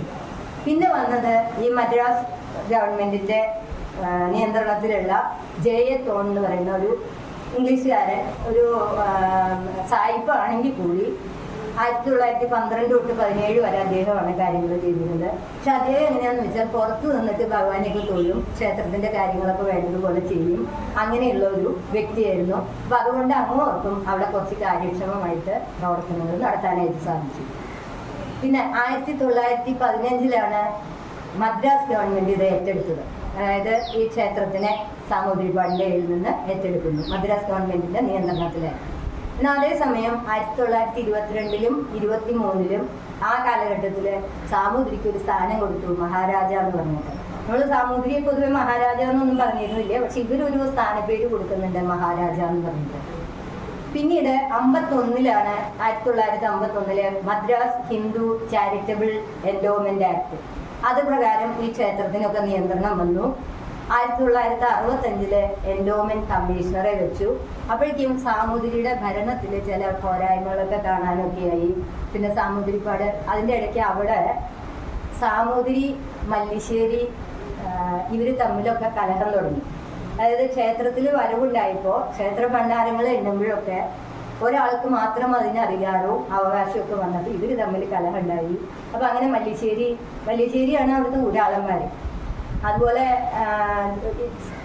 സാമൂതിരിപ്പാടാണ് മുഴുവൻ കാര്യങ്ങളും നിയന്ത്രണത്തിൽ വെച്ചിരുന്നത്. അപ്പം ഇങ്ങനെ ഇവർ തമ്മിലുള്ള തർക്കങ്ങളും കാര്യങ്ങളും ഒക്കെ ഉണ്ടായപ്പോഴാണ് മദ്രാസ് ഗവൺമെൻറ് അതിൽ ഇടപെടുകയും അതുപോലെ അതിനെ ഏറ്റെടുക്കാനായിട്ടുള്ളൊരു നീക്കം നടന്നത്. അങ്ങനെയൊക്കെ നടന്നിരുന്ന ആ കാലഘട്ടത്തിലാണ് 1970 ക്ഷേത്രത്തിന് അഗ്നിബാധ ഉണ്ടായത്. അപ്പോൾ അഗ്നിബാധ ഉണ്ടായി കഴിഞ്ഞപ്പോൾ അപ്പോഴത്തേനും സ്വാതന്ത്ര്യ സമരവും കാര്യങ്ങളൊക്കെ കഴിഞ്ഞ് ഗവൺമെൻറ് വന്നു, ഗവൺമെൻറ് ഏറ്റെടുക്കുകയാണ് ചെയ്തത്. ഇനി ആ ഗവൺമെൻറ് ഏറ്റെടുക്കുന്ന ആ രംഗം അറിയുന്നതിന് മുമ്പ് നമുക്ക് കുറച്ച് പിറകിലേക്ക് പോകണം. അതായത് ഗുരുവായൂരിനെ സംബന്ധിച്ച് വേറെ പ്രാധാന്യം അറിയിക്കുന്ന ഒരു സംഗതിയാണ് ഞാൻ നേരത്തെ പറഞ്ഞു, ഗുരുവായൂർ സത്യാഗ്രഹം. ഗുരുവായൂർ സത്യാഗ്രഹം ലോകമെമ്പാടും അറിയപ്പെട്ടിട്ടുള്ള ഒരു സംഗതിയാണ്. 1930-31 കാലഘട്ടങ്ങളിലെ സ്വാതന്ത്ര്യ സമരം, ഉപ്പ് സത്യാഗ്രഹം, അങ്ങനെയുള്ള കാര്യങ്ങളൊക്കെ നടക്കുന്നതിനിടയ്ക്കാണ് ഇത് ഉണ്ടായിട്ടുള്ളത്. 31 കേളപ്പജി എന്ന് പറയില്ലേ, കേളപ്പൻ നവംബർ 1 മഞ്ജുളാൽ പരിസരത്തു നിന്ന് സമരം തുടങ്ങാനായിട്ട് നിശ്ചയിക്കുകയും അവിടെ വന്ന് കിഴക്കേ നടയിലുള്ള ഒരു സ്ഥലത്ത് താമസിക്കാനായിട്ടും തീരുമാനിച്ചു. അപ്പോൾ കുറേ അനുയായികളൊക്കെ കൂടിയായിട്ടാണ് വന്നത്. അതിനോടൊപ്പം തന്നെ AK ഗോപാലിനെ ജാഥ ക്യാപ്റ്റനായിട്ട് PS തിരുമുമ്പ് ഇതിൻ്റെ കൂടെ കണ്ണൂരിൽ നിന്ന് ഒരു ജാഥ വന്ന് ആ ജാഥ ഈ സമരം തുടങ്ങുന്നതിന് ഒരു ആമുഖമായിട്ട് അവരും കൂടി വന്നിട്ടാണ് ഈ സമരത്തിന് തുടക്കം കുറിക്കാനായിട്ട് തീരുമാനിച്ചിരുന്നത്. അപ്പോൾ അങ്ങനെയുള്ള ബാക്കി എല്ലാ കാര്യങ്ങളും ചെയ്തു. അതിനോടൊപ്പം തന്നെ മന്നത്ത് പത്മനാഭൻ, SNDPയുടെ കുഞ്ഞികൃഷ്ണൻ, ഇവരൊക്കെ സ്ഥിരം ഗുരുവായൂർ വന്ന് ക്യാമ്പ് ചെയ്തിരുന്നു ഈ ഗുരുവായൂർ സത്യാഗ്രഹത്തിൽ പങ്കെടുക്കാനായിട്ട്. അതുപോലെ VT ഭട്ടതിരിപ്പാട്, അദ്ദേഹം പല എഴുത്തുകളിലൂടെയും കവിതകളിലൂടെയും ഒക്കെ ഈ പറഞ്ഞ പോലെ സ്വാതന്ത്ര്യ സത്യാഗ്രഹ സമരത്തിന് അനുകൂലമായിട്ടുള്ള നിലപാടുകൾ എടുത്തിരുന്നു. പിന്നെ മറ്റ് ഭാഗങ്ങളിൽ നിന്ന്, അതായത് സർദാർ വല്ലഭായ് പട്ടേൽ, അതുപോലെ KM മുൻഷി, സർവർക്കർ ഇവരൊക്കെ തന്നെ ഈ സത്യാഗ്രഹത്തിന് അനുകൂലമായിട്ട് ആശംസാ സന്ദേശങ്ങൾ അയക്കുകയും വേണ്ട രീതിയിലുള്ള മാർഗനിർദ്ദേശങ്ങൾ കൊടുക്കുകയും ഒക്കെ ചെയ്തിരുന്നു. ഈ സമരക്കാര് നവംബർ 1-ാം തീയതി എന്താ ചെയ്തതെന്ന് വെച്ചാൽ മന്നത്ത് പത്മനാഭൻ, ഡോക്ടർ രുക്മിണിയമ്മ, കാർത്തിയായനിയമ്മ ഇവർ 3 പേരാണ് നേതൃനിരയുടെ 3 മണിയാകുമ്പോൾ ക്ഷേത്രത്തിന് മുൻവശത്തേക്ക് മറ്റ് സത്യാഗ്രഹത്തിൽ പെടുന്ന ആളുകളുമായിട്ട് ഒന്നിച്ച് മുന്നോട്ട് നീങ്ങിയത്. ക്ഷേത്രത്തിനെ ആക്രമിക്കുക എന്നുള്ളതല്ല, ക്ഷേത്രത്തിന്റെ മുന്നിൽ സത്യാഗ്രഹം ഇരിക്കുക, ആ രംഗമാണ് അവർ ചെയ്യാനായിട്ട് ഉദ്ദേശിച്ചിരുന്നത്. പിന്നെ ഈ സത്യാഗ്രഹത്തിന് വന്നിട്ടുള്ള ആളുകൾ എന്ന് പറയുന്ന ഒരുപാട് പേരുള്ളത് കൊണ്ട് അതിൽ തന്നെ കവിതകൾ ചൊല്ലുക, ഭജന പാടുക, ഭാഗവതം വായിച്ച് കേൾപ്പിക്കുക, ആ ഭാഗവതത്തിൽ വരികൾ ചൊല്ലിയിട്ട് ഭഗവാനെ രക്ഷിക്കണേ, നമുക്കിതിൽ എൻട്രി ക്ഷേത്രത്തിനകത്ത് പ്രവേശിക്കാനുള്ള അനുമതി കിട്ടണേ എന്നൊക്കെ പറഞ്ഞിട്ടുള്ള പ്രാർത്ഥനകൾ. അതുപോലെ അന്ന് ഒരു ഖാദി നൂൽപ്പ് നെയ്ത്തൊക്കെ ഉള്ളതല്ലേ, അവിടെ ഇരുന്ന് നൂൽപ്പ് നെയ്ത്ത് ഇങ്ങനെയുള്ള കാര്യങ്ങൾ വെറുതെ ഇരിക്കല്ലേ, സത്യാഗ്രഹമല്ലേ, അപ്പോൾ അത് കാരണം അങ്ങനെയുള്ള കാര്യങ്ങളൊക്കെ അവർ ചെയ്തിരുന്നു. പിന്നെ ആ കാലത്ത് EMS ഉണ്ണിനമ്പൂരി എന്ന് പറഞ്ഞിട്ടുള്ള ഒരു പത്രമാണോ മാഗസീനാണോ എനിക്ക് പൂർണ്ണമായിട്ട് അറിഞ്ഞൂടാ, അതിൻ്റെ ഒരു ലേഖകനായിട്ട് അല്ലെങ്കിൽ അതിൽ ആർട്ടിക്കിൾ എഴുതുമായിരുന്നു. അപ്പം അദ്ദേഹവും അതിനെക്കുറിച്ച് ഈ സത്യാഗ്രഹത്തിനെ കുറിച്ച് റൈറ്റപ്പുകൾ അദ്ദേഹത്തിൻ്റെ ഉണ്ടാവാറുണ്ട്. വളരെ അനുകൂലമായിട്ട് അദ്ദേഹത്തിൻ്റെ എഴുത്തുകളും ഉണ്ടാവാറുണ്ട് എന്ന് പറയുന്നത് യോഗക്ഷേമ മാസിക. ആ യോഗക്ഷേമ മാസികയിലെ യോഗക്ഷേമ മാസികയല്ല, യോഗക്ഷേമ സഭയുടെ മാസിക. അപ്പൊ അതിൽ EMS സത്യാഗ്രഹത്തിനെ അനുകൂലിച്ചുകൊണ്ടുള്ള ലേഖനങ്ങൾ എഴുതാറുണ്ട്. അങ്ങനെ പ്രോത്സാഹനം കൊടുത്തിരുന്നു എന്ന് പറയുന്നു. പിന്നെ ക്ഷേത്രത്തിലാണെങ്കിൽ ഇതിനെ സത്യാഗ്രഹികളെ തടയാനായിട്ട് മുള്ളുവേലി കെട്ടിയിട്ടായിരുന്നു ഇവര് കടക്കാതിരിക്കാനായിട്ട് തടസ്സം സൃഷ്ടിച്ചിട്ടുണ്ട്. അങ്ങനെ വളരെ സമാധാനപരമായിട്ട് നവംബർ 1 മുതൽ ഇങ്ങനെ സത്യാഗ്രഹം നീണ്ടു.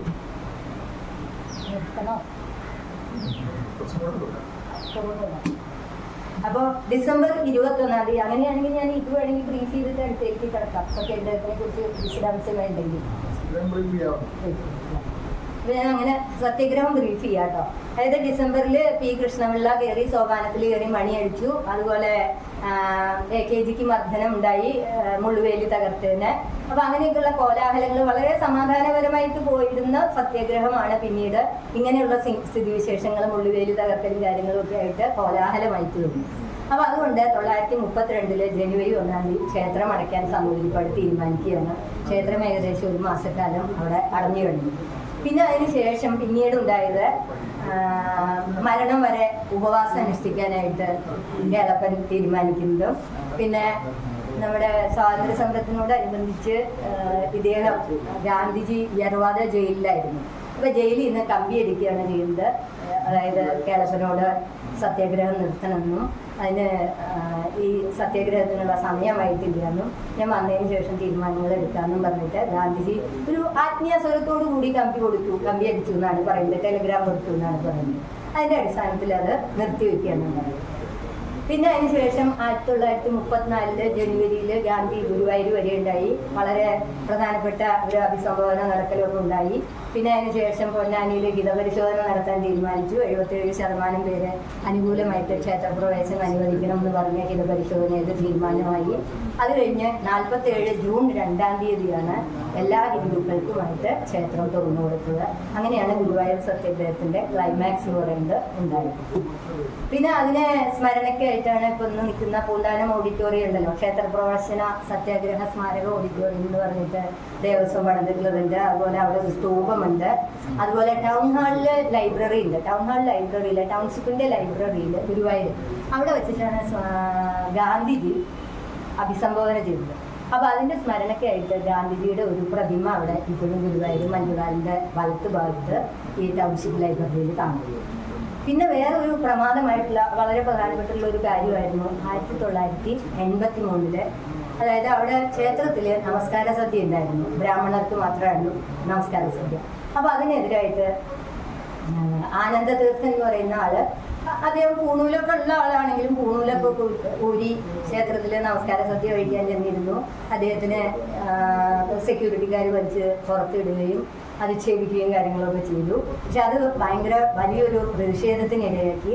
കല്ലറ സുകുമാരൻ എന്നൊക്കെ പറഞ്ഞ ഹരിജൻ ഫെഡറേഷന്റെ ആളുകളും അവരെല്ലാം ചേർന്ന് തിരുവനന്തപുരത്തു നിന്ന് തൊട്ട് ഒരു ജാഥ പുറപ്പെട്ടു. ഇവിടെ കരുണാകരനായിരുന്നു മന്ത്രിയായിരുന്നത്. കരുണാകരന്റെ നേതൃത്വത്തിൽ ഇപ്പോൾ ഇവിടെ എന്ത് ചെയ്തു എന്ന് വെച്ചാൽ 83 ഫെബ്രുവരി 13 ഈ ജാഥ ഇവിടെ എത്തുമ്പോൾ ഗുരുവായൂരിൽ കരുണാകരനൊപ്പം ഇരുന്ന് ഊട്ടുപുരയിൽ ഭക്ഷണം കഴിച്ചു. ഇവരുടെ ഈ വന്ന ആളുകളുടെ കൂടെ ഇരുന്നിട്ട് മാത്രമല്ല, നമസ്കാര സദ്യ നിർത്തലാക്കി ഊട്ടുപുരയിൽ പ്രത്യേകമായിട്ട് പ്രസാദ കൂട്ട് കൊടുക്കാനായിട്ടുള്ള ഏർപ്പാടുകളും തുടങ്ങി. 83 മെയ് 15 മുതൽ ഗുരുവായൂരിൽ എല്ലാവർക്കുമായി പ്രസാദൂട്ടും തുടങ്ങി. അപ്പോൾ അതാണ് ഇനി ഞാൻ നേരത്തെ പറഞ്ഞ അഗ്നിബാധയിലേക്ക് പോകാം. 70 അഗ്നിബാധ ഉണ്ടായെന്ന് പറഞ്ഞു. അത് ഇതുപോലെ ക്ഷേത്രത്തിലൊരു ഏകാദശി വിളക്കുകൾ നടക്കുന്ന കാലത്താണ്. ക്ഷേത്രത്തിലെ എല്ലാം അടച്ചതിന് ശേഷം രാത്രി 12:30 മണിയൊക്കെ നേരത്താണ് അഗ്നിബാധ ഉണ്ടായത്. അപ്പോൾ ആ അഗ്നിബാധ കണ്ടപ്പോൾ പുറത്തുനിന്നുള്ള പലരും ക്ഷേത്രം നടക്കുള്ളിൽ അതിൻ്റെ ഉള്ളിൽ പുകയൊക്കെ കണ്ടു കഴിഞ്ഞപ്പോൾ ആ പുക എന്താണെന്ന് സംശയിച്ചിട്ട് വളരെ മാനേജരെയൊക്കെ വിളിച്ചു വരുത്തി. അപ്പോൾ അങ്ങനെയൊക്കെയുള്ള സിറ്റുവേഷൻ ഉണ്ടായി കഴിഞ്ഞപ്പോൾ ആ പുറത്തുനിന്നുള്ള ആളുകളും അതുപോലെ ഉള്ളിലുള്ള ജീവനക്കാരും എല്ലാവരും ചേർന്നാണ് അന്ന് തീ കെടുത്താനായിട്ട് ശ്രമം നടത്തിയത്. അപ്പം അതായത് ഏകാദശി വിളക്കിൻ്റെ ഭാഗമായിട്ട് എല്ലാ വിളക്കുകളും കത്തിച്ചിരുന്നു. നെയ്വിളക്ക് കത്തിച്ചിട്ടുണ്ടായിരുന്നു. അതിലത്തെ നെയ്വിളക്കിൽ നിന്ന് പിടിച്ചിട്ടുള്ളതായിരിക്കാം. ഏകദേശം വിളക്കുമാടം മുഴുവനും കത്തി നശിച്ചു. തെക്ക് ഭാഗം പടിഞ്ഞാറേ ഭാഗം ഒക്കെ കത്തി നശിച്ചു. പക്ഷെ ഏറ്റവും രസകരമായിട്ടുള്ള കാര്യം എന്താണെന്ന് വെച്ചാൽ ശ്രീകോവിലിന് ആ ഭാഗത്തിന് ഭഗവാന്റെ മുമ്പിലുള്ള പൂമാല ചാർത്തിയിട്ടുള്ളത് പോലും വാടിയില്ല എന്നാണ് പറയുന്നത്. അതുപോലെ ആ നമസ്കാര മണ്ഡപത്തിൽ ഞാൻ അതിൻ്റെ ഒരു ചിത്രം കണ്ടിട്ടുണ്ട്. ക്ഷേത്രാഗ്നിബാധ കഴിഞ്ഞതിന് ശേഷമുള്ള ക്ഷേത്രത്തിൻ്റെ. അപ്പോൾ ആ നമസ്കാര മണ്ഡപത്തിൽ ഒരു ഓലക്കൊടി ഇരിക്കുന്നുണ്ട്. അതിന് കത്തലോ അല്ലെങ്കിൽ പ്രശ്നങ്ങളോ ഒന്നും സംഭവിച്ചിട്ടില്ല. പൂമാലകൾക്കും വാട്ടം സംഭവിച്ചിട്ടില്ല. അപ്പോൾ നമ്മുടെ പ്രേംജി അതിനെക്കുറിച്ചൊരു കവിത എഴുതിയിട്ടുണ്ട്. അതായത് അതിൽ പറയുന്നത്, ഞാൻ ആ കവിത മുഴുവനൊന്നും പറയുന്നില്ല, ടിവിയിലായി സമസ്തം എന്നു പറഞ്ഞിട്ടാണ് ആ കവിത തുടങ്ങുന്നത്. അപ്പൊ അതിൽ പറയുന്നുണ്ട്, അതിരസാൽ മെയ് തീണ്ടുവാൻ എന്ന് പറഞ്ഞിട്ടാണ് അതിനെ അവസാനിപ്പിക്കുന്നത്. അതായത് മുഞ്ചാരണ്യത്തിൽ വെച്ചിട്ട് ഭാഗവതത്തിൽ പറയുന്നുണ്ട്, ഭഗവാൻ മറ്റേ കന്നുകാലികളെ മേയ്ക്കുന്ന കൂട്ടുകാരുടെ മുന്നിൽ വെച്ചിട്ട് അഗ്നി മുന്നിലേക്ക് വന്നപ്പോൾ നിങ്ങൾ ഒരു മിനിറ്റ് കണ്ണടച്ച് നിൽക്കുമെന്ന് പറഞ്ഞിട്ട് ഭഗവാൻ അഗ്നി ഭക്ഷിക്കുന്നുണ്ട്. അപ്പോൾ അഗ്നിഭക്ഷകനാണ് ഭഗവാൻ. ആ ഭഗവാനുണ്ടോ ഈ അഗ്നിബാധ? ഇതൊന്നും വളരെ നിസ്സാരമായിട്ടുള്ളതാണെന്നുള്ള രീതിയിലാണ് പ്രേംജി അത് കവിതയായിട്ട് അവതരിപ്പിച്ചിട്ടുള്ളത്. വളരെ നല്ല കവിതയാണ്. പറ്റിയെന്ന് വെച്ചാൽ നിങ്ങളത് വായിക്കുന്നു കേട്ടോ. ഞാനിത് ഗുരുവായൂർ ചരിത്രം എഴുതുമ്പോൾ ഇതിനോട് ബന്ധപ്പെട്ടിട്ടുള്ള പല കവിതകളും കാണുകയുണ്ടായി. അതൊക്കെ പരമാവധി എൻ്റെ പുസ്തകത്തിൽ നിറച്ചിട്ടുണ്ട്. അതൊക്കെ വായിക്കുകയാണെങ്കിൽ നല്ല കാര്യം. പിന്നെ പുനരുദ്ധാരണത്തിനെ കുറിച്ചാണ്. കേളപ്പനാണ് ചെയർമാനായിരുന്നത്. പുനരുദ്ധാരണം നടത്തി ക്ഷേത്രത്തിൽ ഓർഡിനൻസ് ഇറക്കി. അതായത് സാമൂതിരിയുടെ പിടിപ്പുകൾ കൊണ്ടാണ് ക്ഷേത്രത്തിന് ഈ അഗ്നിബാധ ഉണ്ടായതെന്നും നാശനഷ്ടങ്ങൾ സംഭവിച്ചതെന്നുമാണ് തമ്പി കമ്മീഷൻ എന്ന് പറഞ്ഞ കമ്മീഷനെ വെച്ച് ആ റിപ്പോർട്ടിൽ ഉണ്ടായിരുന്നത്. അപ്പോൾ അതുകൊണ്ട് ഈ ക്ഷേത്രം ഗവൺമെൻറ് ഏറ്റെടുക്കുകയാണ് ചെയ്തത്.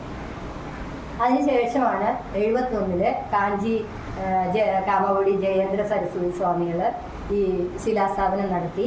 74 ഡിസംബർ 31 ആകുമ്പോഴത്തേനും ക്ഷേത്രത്തിൻ്റെ പുനരുദ്ധാരണ കർമ്മം മുഴുവനായി. അതിൽ ഏറ്റവും രസകരമായിട്ടുള്ള കാര്യം എന്താണെന്ന് വെച്ചാൽ, ഈ ക്ഷേത്രത്തിന് പുനരുദ്ധാരണം നടത്താനായിട്ടുള്ള പൈസ പിരിച്ചത് മുഴുവൻ ഭണ്ഡാരം വെച്ചിട്ട് അതിലേക്ക് സംഭാവനകൾ വാങ്ങിയിട്ടാണ്. ആ സംഭാവനകൾ വാങ്ങിയത് 26 ലക്ഷത്തിലേറെ രൂപ സംഭാവന കിട്ടിയെന്നാണ് പറയുന്നത്. പക്ഷേ പണികളെല്ലാം തീർന്നു കഴിഞ്ഞിട്ട് 1 ലക്ഷത്തിലേറെ രൂപ ബാക്കി ഉണ്ടായിരുന്നത് പറയുന്നത്. ഇന്നത്തെ കാലത്ത് അത് ഉണ്ടാവുമോ? പ്രതീക്ഷിക്കാൻ വയ്യ. പോരാ, കൊണ്ടുപോകാന്ന് പറയുന്ന ഒരവസ്ഥയാണ്. അപ്പോൾ അന്ന് ഈ ക്ഷേത്രത്തിൻ്റെ സംഭാവന ലഭിച്ചത് ബാക്കി 1 ലക്ഷത്തിലേറെ എന്നാണ് പറയുന്നത്. ഇതിനെക്കുറിച്ചൊക്കെ വളരെ വിസ്തരിച്ച് ക്ഷേത്ര പുനർനിർമ്മാണ ഉപഹാര ഗ്രന്ഥം എന്ന് പറഞ്ഞിട്ട് ഒരെണ്ണം തയ്യാറാക്കിയിട്ടുണ്ട്. ആ ക്ഷേത്ര നിർമ്മാണ ഉപഹാര ഗ്രന്ഥത്തിൽ നിന്നാണ് എനിക്ക് ഈ സംഗതികളൊക്കെ കിട്ടിയത്. അപ്പോൾ ഇതിൽ പിന്നീട് ദേവസ്വം ഗവൺമെൻറ് ഏറ്റെടുക്കുകയും ഹിന്ദു മന്ത്രിയാണ് ദേവസ്വം. പിന്നെ അതുപോലെ 9 അംഗ കമ്മിറ്റി, 3 ആള് സ്ഥിരാംഗങ്ങൾ, തന്ത്രി നെല്ലിശ്ശേരി, അതുപോലെ സാമൂതിരി പാടിൻ്റെ പ്രതിനിധി, അങ്ങനെ 3 പേര് സ്ഥിരാംഗങ്ങൾ. പിന്നെ ബാക്കി 6 പേര്, ഒരാൾ ജീവനക്കാരുടെ പ്രതിനിധി, പിന്നെ ഒരാൾ പട്ടികജാതി പട്ടികവർഗ വിഭാഗത്തിൽ നിന്നുള്ളത്. അങ്ങനെ പിന്നെ രാഷ്ട്രീയക്കാർ പങ്കുവെച്ചെടുക്കുന്ന ഒരു സമ്പ്രദായം. അത് നിങ്ങൾക്കെല്ലാം അറിയാവുന്ന കാര്യമാണ് ഇന്നത്തെ ഭരണസമിതി എന്ന് പറയുന്നത്. അപ്പോൾ ആ രീതിയിലാണ് അത് തുടരുന്നത്. പിന്നെ അത് കഴിഞ്ഞ് പിന്നെ വേറൊരു മാറ്റം വന്നിട്ടുള്ളത് ഗുരുവായൂർ ദേവസ്വത്തിന്റെ റിക്രൂട്ട്മെന്റ് ബോർഡ്, അതായത് നിയമനങ്ങൾ നടത്തുന്നത് മുമ്പത്തെ പോലെയല്ല. ഗുരുവായൂർ ദേവസ്വം റിക്രൂട്ട്മെന്റ് ബോർഡാണ് നിയമനങ്ങൾ നടത്തുന്നത്. പാരമ്പര്യ നിയമനങ്ങളല്ല. ഇപ്പോൾ ബാക്കി നിയമങ്ങൾ ക്ലർക്കുമാരെ, മാനേജർമാരെ അങ്ങനെയുള്ളവരെയൊക്കെ നിയമിക്കുന്നതിന് ഗുരുവായൂർ ദേവസ്വം റിക്രൂട്ട്മെന്റ് ബോർഡാണ് തീരുമാനിക്കുന്നത്. അപ്പോൾ അതിന് ഒരു കമ്മീഷണറുണ്ട്, സെക്രട്ടറിക്ക്, ഗവൺമെന്റ് സെക്രട്ടറിക്ക് തുല്യമായിട്ടുള്ള ആള്, പിന്നെ 6 അംഗ കമ്മീഷനാണ് അതിനെ തീരുമാനിക്കുന്നത്. അപ്പോൾ ദേവസ്വം ഇവിടുന്ന് ഒഴിവുകൾ വരുന്നത് റിപ്പോർട്ട് ചെയ്യുന്നു. ആ റിപ്പോർട്ട് ചെയ്തതിന് അടിസ്ഥാനത്തിൽ ഇന്റർവ്യൂവും ടെസ്റ്റും ഒക്കെ നടത്തിയിട്ടാണ് അപ്പോയിന്റ്മെന്റ് നടത്തുന്നത്. പിന്നെ നമ്മൾ മുമ്പ് പുതൂരിനെ കുറിച്ച് അനുസ്മരണം പറഞ്ഞപ്പോൾ അതിൽ പറയുണ്ടായി, അതായത് ഗുരുവായൂർ ദേവസ്വത്തിലെ ഏറ്റവും വലിയൊരു നേട്ടം ഉണ്ടായത് എന്താണെന്ന് വെച്ചാൽ കേരള സർവീസ് റൂൾസ് ഇംപ്ലിമെന്റ് ചെയ്തു, അതായത് KSR. അപ്പോൾ അത് കാരണം കൊണ്ട് ഗുരുവായൂർ ദേവസ്വത്തിലെ ജീവനക്കാർക്ക് ഗവൺമെന്റ് ജീവനക്കാരുടേതുപോലെ ശമ്പള സ്കെയിലും പെൻഷനും DA ഇതൊക്കെ ഗവൺമെന്റ് ജീവനക്കാർക്ക് കൂടുന്നതിൻ്റെ ഒപ്പം നമുക്കും കൂടും. അങ്ങനെ വലിയൊരു നേട്ടമുണ്ടായി KSR ഇംപ്ലിമെന്റ് ചെയ്തിട്ടുണ്ട്. ഇപ്പോൾ സാമൂഹിക കാലഘട്ടം കഴിഞ്ഞ് ഗവൺമെന്റ് ഏറ്റെടുത്തപ്പോൾ പിന്നീടുള്ള ജീവനക്കാർക്കൊക്കെ തന്നെ ഇങ്ങനെയുള്ള ചില ബെനിഫിറ്റ്സ് കിട്ടിയിട്ടുണ്ട്. ഇനി പിന്നെ ഗുരുവായൂരിനെ കുറിച്ച് പറയാനുള്ള സംഗതി എന്ന് പറയുന്നത് ഗുരുവായൂരിലെ വ്യക്തിത്വങ്ങളാണ്, വ്യക്തിത്വങ്ങൾ. അത് ഞാൻ നേരത്തെ പറഞ്ഞു, അതായത് പൂന്താനം, അതുപോലെ മേൽപ്പത്തൂര്. പൂന്താനത്തിന്റെ പറഞ്ഞു ജ്ഞാനപ്പാനെ കുറിച്ച് അറിയാം. അതുപോലെ ഉണ്ണി മരിച്ചിട്ടുള്ള ദുഃഖം കൊണ്ട് അങ്ങോട്ട് എഴുതിയിട്ടുള്ള കവിതകൾ, അതൊക്കെ എന്നും എന്നും നമുക്ക് സ്മരണീയമായിട്ടുള്ള കാര്യങ്ങളാണ്. പിന്നെ അതുപോലെ തന്നെ വള്ളത്തോളിന്റെ ഒരു കവിത, ആ മോതിരം എന്ന് പറഞ്ഞൊരു കവിതയുണ്ട്. അപ്പൊ അതിൽ മങ്ങാട്ടച്ചൻ വന്ന് പൂന്താനത്തിനെ രക്ഷിക്കുന്ന ഒരു കവിതയാണ്. ആ മോതിരമൊക്കെ ഞാൻ സ്കൂളിൽ പഠിക്കുമ്പോൾ പഠിച്ചിട്ടുണ്ട്. പക്ഷെ ഇത് ഗുരുവായൂരുമായിട്ട് ബന്ധപ്പെട്ടിട്ടാണ് എന്നൊക്കെ പറയുമ്പോഴാണ് നമുക്ക് അതിൻ്റെ ആ ഒരു എക്സ്പീരിയൻസ് വളരെ ഗംഭീരമാവുന്നത്. കുന്നലക്കോന്റെ മന്ത്രി മങ്ങാട്ടച്ചൻ ചെന്നിണം വാർന്ന വാളുമായി കാണായി എന്ന് പറഞ്ഞിട്ടാണ് മങ്ങാട്ടച്ചന്റെ എൻട്രിയെ കുറിച്ച് അതിൽ പറയുന്നത്. അതുപോലെ പൂന്താനം തൊഴാൻ വന്നാൽ കൊടുക്കുക പൂത ശ്ലോകൻ ഈ മോതിരം എന്നായി. ആ മോതിരത്തിൽ പറയുന്നത് ആ ശ്ലോകം എഴുതുന്ന ഈ പൂന്താനം വന്നാൽ ഇത് കൊടുക്കൂ എന്ന് പറഞ്ഞിട്ടാണ് ആ മോതിരത്തിലെ വള്ളത്തോൾ അതിനെ കുറിച്ച് പറഞ്ഞിട്ടുണ്ട്. അപ്പൊ അന്നത്തെ ഗുരുവായൂരുമായി ബന്ധപ്പെട്ടിട്ട് സാഹിത്യരംഗത്ത് വളരെയേറെ ഒരു പുരോഗമനം നമുക്ക് കാണാനായിട്ട് സാധിക്കും. പിന്നെ മേൽപ്പത്തൂരിന്റെ നാരായണീയം, രണ്ടാമത്തെ നമ്മൾ പറയുകയാണെന്ന് വെച്ചാൽ മേൽപ്പത്തൂരാണല്ലോ അവിടുത്തെ പ്രധാനം. നാരായണ ഭട്ടതിരി എന്ന് പറയുന്ന ഒരു കൃതി, നാരായണീയം എന്ന് പറയുന്ന കൃതി 425 വർഷങ്ങളിലേറെയായി. എന്നിട്ടും ഇന്നും ആ കൃതിയെ ആദരിക്കുക അല്ലെങ്കിൽ അതിൻ്റെ പേരിൽ വാർഷിക ആഘോഷിക്കുക എന്നൊക്കെ പറയുന്നത് വേറൊരു കൃതിക്ക് കിട്ടുമെന്ന് സംശയമാണ്. അത്രയും ഗംഭീരമായിട്ടാണ് 400-ാം വാർഷികവും 425-ാം വാർഷികവും ഒക്കെ ആഘോഷിച്ചുകൊണ്ടിരിക്കുന്നത്. ഇന്നും ആ നാരായണീയത്തിൻ്റെ പ്രസക്തി പോയിട്ടില്ല. നാരായണീയം എന്ന് പറയുന്ന കൃതി, അതിൽ പറയുന്ന പല ഫിലോസോഫിക്കലായിട്ടുള്ള കാര്യങ്ങളും എല്ലാം തന്നെ വളരെ പ്രധാനമായിട്ട് തന്നെയാണ് നിൽക്കുന്നത്. അപ്പോൾ അന്നത്തെ മേൽപ്പത്തൂരിൻ്റെ ആ സാഹിത്യ സംഭാവന എന്ന് പറയുന്നത് വളരെ വിശേഷപ്പെട്ടതാണ്, നമുക്ക് അംഗീകരിക്കേണ്ടതാണ്. പിന്നെ അതുപോലെ പ്രധാനപ്പെട്ട മറ്റൊരാളാണ് കൃഷ്ണാട്ടം രചിച്ചിട്ടുള്ള മാനവേദ സാമൂതിരിരാജൻ. കൃഷ്ണാട്ടം എന്ന് പറയുന്നത് ഗുരുവായൂരിന് മാത്രം പേറ്റന്റ് റൈറ്റ് ഉള്ളത് എന്ന് പറയാൻ വേണ്ടിയോ. കൃഷ്ണാട്ടം ഗുരുവായൂർ മാത്രമാണ് പഠിപ്പിക്കുന്നതും അവിടെ നിന്നാണ് എല്ലാ കളികൾക്കുമായിട്ട് കൊണ്ടുപോവുകയും ചെയ്യുന്നത്. 8 കഥകളാണ് അതിൽ കൃഷ്ണാട്ടത്തിൽ അവതരിപ്പിക്കുന്നത്. അപ്പോൾ അത് തയ്യാറാക്കിയിട്ടുള്ള മാനവേദ സാമൂതിരി രാജയാണ്. ഈ മാനവേദ സാമൂതിരി രാജ വില്വമംഗലം സ്വാമിയാരുമായിട്ട് സൗഹൃദത്തിലായിരുന്നു. വില്വമംഗലം സ്വാമിയാരോട് ഭഗവാനെ കാണണം എന്ന് പറഞ്ഞിട്ട് മോഹം പറഞ്ഞപ്പോൾ ഭഗവാനെ കാണാനുള്ള ഒരു അറേഞ്ച്മെന്റ് ഒക്കെ വില്വമംഗലം സ്വാമിയാർ ചെയ്തു കൊടുത്തു. ഇത് പണ്ടത്തെ കൂത്തമ്പലത്തിന്റെ അടുത്ത് വെച്ച് കണ്ണഞ്ചിരത്തയിൽ മണ്ണെടുത്ത് കളിച്ചുകൊണ്ടിരിക്കുന്ന ഭഗവാനെയാണ് കണ്ടത്. അപ്പോൾ ചെന്നു തൊടാനായിട്ട് നോക്കിയപ്പോൾ പറഞ്ഞു, ഇത് സ്വാമിയാർ പറഞ്ഞിട്ടില്ല എന്ന് പറഞ്ഞിട്ട് ഭഗവാൻ അവിടുന്ന് അപ്രത്യക്ഷമായി എന്നാണ് പറയുന്നത്. അപ്പോൾ അതും വേറൊരു ഐതിഹ്യമായിട്ട് ബന്ധപ്പെട്ടിട്ടാണ് കൃഷ്ണഗീതി കർത്താവായിട്ടുള്ള മാനവേദൻ ഈ ഭഗവാൻ അവിടുന്ന് ഓടി മറയുന്ന സമയത്ത് പീലിയുടെ തുണ്ട് കിട്ടിയെന്നാണ് പറയുന്നത്. ഈ പീലി തുണ്ടാണ് പിൽക്കാലത്ത് കൃഷ്ണാട്ടത്തിലെ കൃഷ്ണമുടിയായിട്ട് ഉപയോഗിക്കുന്നതെന്ന് പറയുന്നു. ഇത് ചരിത്രോ ഐതിഹ്യം എന്തോ ആവട്ടെ, നമ്മൾ അങ്ങനെയൊക്കെ കേട്ടിട്ടുള്ള കാര്യങ്ങളാണ്. ഞാൻ ആദ്യമേ പറഞ്ഞ ആ ഭാഗത്തേക്ക് തന്നെ വരികയാണ് ഐതിഹ്യങ്ങളുടെ നിറപറയാണ് ഗുരുവായൂർ എന്ന് പറയുന്നത്. പിന്നെ പറയുന്ന ആളാണ് വില്വമംഗലം സ്വാമിയാർ. അതായത് വില്വമംഗലം ഒന്നാമനെ കുറിച്ച് നമ്മളിപ്പോൾ ഇവിടെ പറഞ്ഞു. പിന്നെ വില്വമംഗലം സ്വാമിയാർ, നമ്മൾ ഗുരുവായൂർ ക്ഷേത്രത്തിൽ തൊഴാൻ പോയാൽ ഒരു സ്ഥലം ശ്രദ്ധിച്ചിട്ടുണ്ടോ എന്ന് എനിക്കറിയില്ല.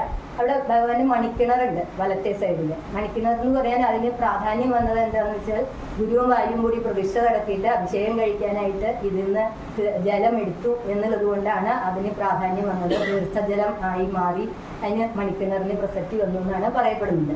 അപ്പോൾ ആ മണിക്കിണറിന്റെ തൊട്ട് പുറകു വശത്തായിട്ട് ചെറിയൊരു മുറിയുണ്ട്. അപ്പോൾ വില്ലുമംഗലം സ്വാമിയാരുടെ പ്രത്യേകത എന്താണെന്ന് വെച്ചാൽ അങ്ങോട്ട് ഭഗവാനെ കാണാനായിട്ട് സാധിക്കും. നമുക്ക് അമ്പലത്തിന്റെ ഉള്ളിലുണ്ടെങ്കിൽ ആ പ്രതിഷ്ഠ മാത്രമേ നമുക്ക് കാണാൻ പറ്റുള്ളൂ. പക്ഷെ ഇങ്ങോട്ട് ഭഗവാൻ അമ്പലത്തിന്റെ ഉള്ളിലില്ലെങ്കിൽ തിരിച്ചറിയാനായിട്ടുള്ള ഒരു സിദ്ധി ഉണ്ടായിരുന്നു എന്നാണ് പറയുന്നത്. അപ്പൊ അങ്ങനെയുള്ള സിദ്ധി ഉള്ളതുകൊണ്ട് ഭഗവാനെ അവിടെ കാണാനില്ല. ആ ഭഗവാനെ 1-2 തവണ ഇത് ഉണ്ടായിട്ടുണ്ട് കേട്ടോ. ഒരു തവണ ഇത് ഉണ്ടായപ്പോ ഭഗവാൻ എവിടെയാന്നുള്ളത് നോക്കിയപ്പോ നൃത്തം എന്ന് പറഞ്ഞിട്ട് അവിടെ ഒരു സ്ഥലമുണ്ട്. മണിക്കിണറിന് തൊട്ടപ്പുറത്തുള്ള ഒരു കുഞ്ഞു മുറിയാണ്. ഇപ്പൊ പല വക സാധനങ്ങളൊക്കെ സൂക്ഷിക്കുന്ന ഒരു സ്ഥലമായിട്ട് ഒരു കലവറ പോലെ ആയിട്ടാണ് അത് കിടക്കുന്നത്. അപ്പൊ അതിന്റെ ഉള്ളിൽ നിന്ന് ഭഗവാന്റെ കിങ്ങിണിയുടെ ശബ്ദം കേൾക്കുമെന്നാണ് പറയുന്നത് വില്ലുമംഗലം സ്വാമി. അപ്പൊ അങ്ങനെ ആ നൃത്തത്തിലുണ്ട് എന്ന് പറഞ്ഞിട്ട് ഭഗവാനെ പോയി പിടിച്ചു കൊണ്ടുവരുന്നു, ക്ഷേത്രത്തിനകത്തേക്ക് കടത്തി എന്നാണ് പറയുന്നത് വില്ലുമംഗലം സ്വാമിയാരുടെ ആ ദർശനം കൊണ്ട്. അതുപോലെ ഒരു തവണ കൃഷ്ണാട്ടം കാണാനായിട്ട് പോയിരുന്നു ഭഗവാൻ. അപ്പൊ അത് കാരണം ഭഗവാനെ കണ്ടു. എന്നിട്ട് ഭഗവാന്റെ ഇഷ്ടത്തിനനുസരിച്ച് ക്ഷേത്രത്തിലെ കൃഷ്ണാട്ടം ഇപ്പോഴും നടക്കുന്നത് ക്ഷേത്രം അടച്ചതിന് ശേഷമേ ഉള്ളൂ, അത്താഴപൂജ കഴിഞ്ഞതിന് ശേഷമേ ഉള്ളൂ. അത് ഭഗവാനെ കാണാനായിട്ടുള്ള സൗകര്യത്തിന് വേണ്ടി എന്നാണ് ഐതിഹ്യം പറയുന്നത്. അപ്പൊ അങ്ങനെ ഒരു സംഗതിയും വില്ലുമംഗലവുമായിട്ട് ബന്ധപ്പെട്ട് വരുന്നുണ്ട്. പിന്നെയുള്ള ആൾ കുറൂരമ്മയാണ്. കുറൂരമ്മ എന്ന് പറയുന്നത് നമുക്ക് അറിയാവുന്നതാണ്, ഭക്തിയുടെ പാരമ്പര്യത്തിൽ എത്തിയിട്ടുള്ള ആളാണ്. അപ്പൊ ആ രീതിയിൽ കുറൂരമ്മ പിന്നെ ഭഗവാനെ ദിവസേന തൊഴുക, നാമം ചൊല്ലുക, കുറൂരമ്മയുടെ നാമങ്ങളും അങ്ങനത്തെ സംഗതികളുമാണ് പ്രധാനം. എനിക്ക് തോന്നുന്നത് 5 പ്രസിദ്ധരായിട്ടുള്ള വ്യക്തികൾ ആണുങ്ങളായി കഴിഞ്ഞപ്പോൾ സ്ത്രീകൾക്ക് ഡോമിനൻസ് വേണമല്ലോ. അപ്പൊ സ്ത്രീകളുടെ പങ്കാളിത്തം കൊടുക്കാൻ വേണ്ടിയിട്ടായിരിക്കുമോ കുറൂരമ്മയും കൂടി ചേർത്തെന്ന് എനിക്ക് അറിയില്ല.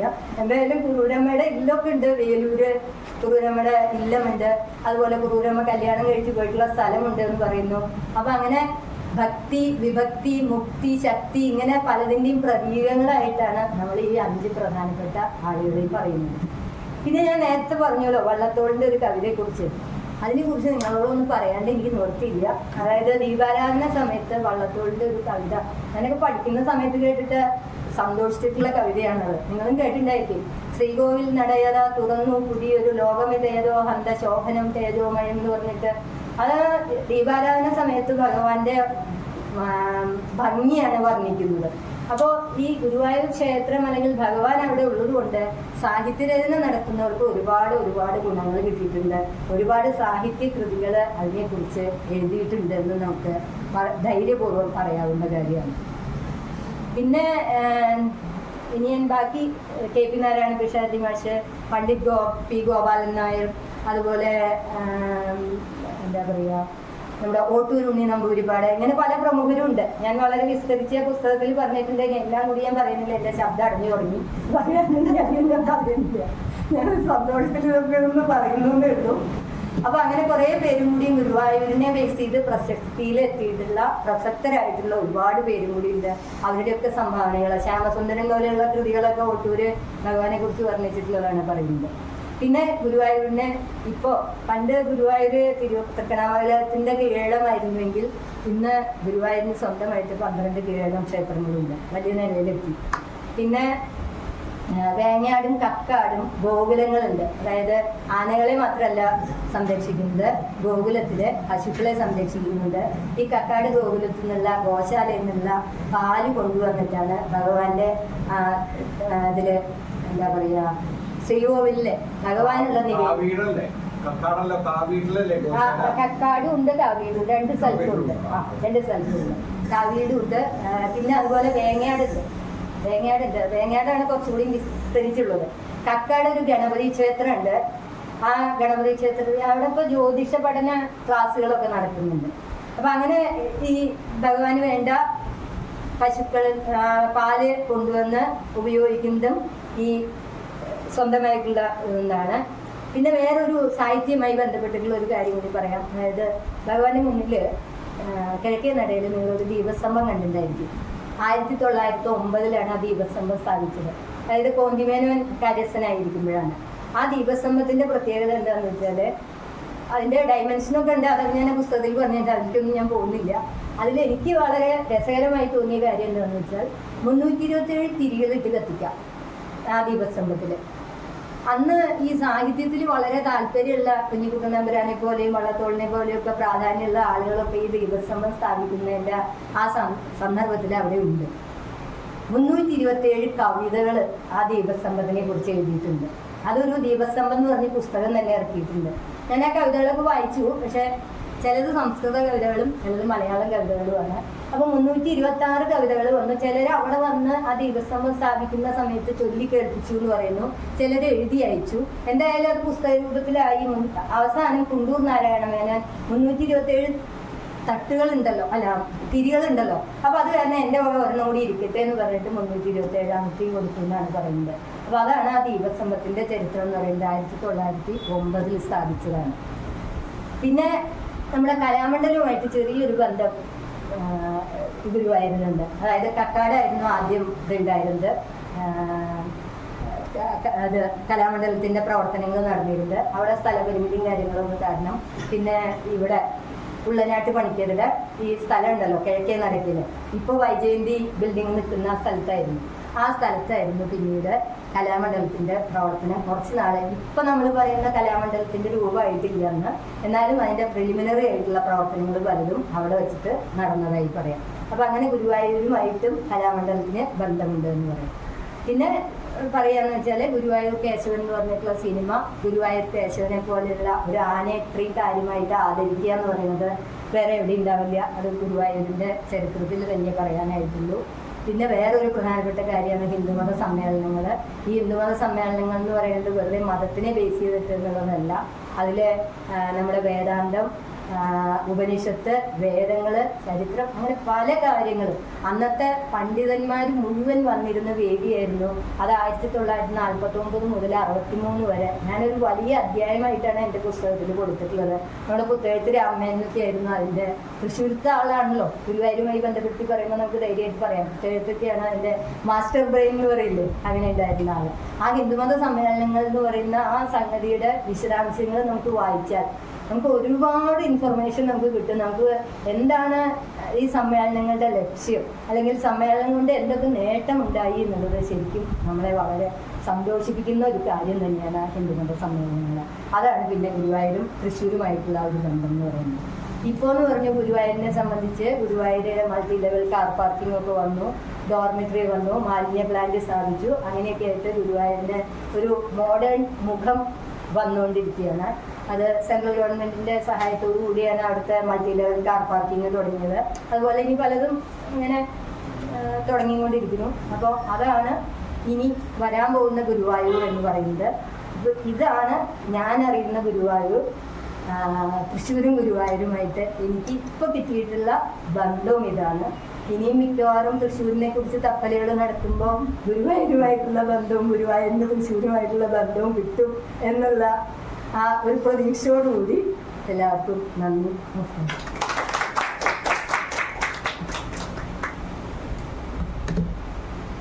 സുദീർഘമായ ഒരു പ്രഭാഷണമായിരുന്നു. നന്ദി ശ്രീമതി രാജലക്ഷ്മി മാനേരി.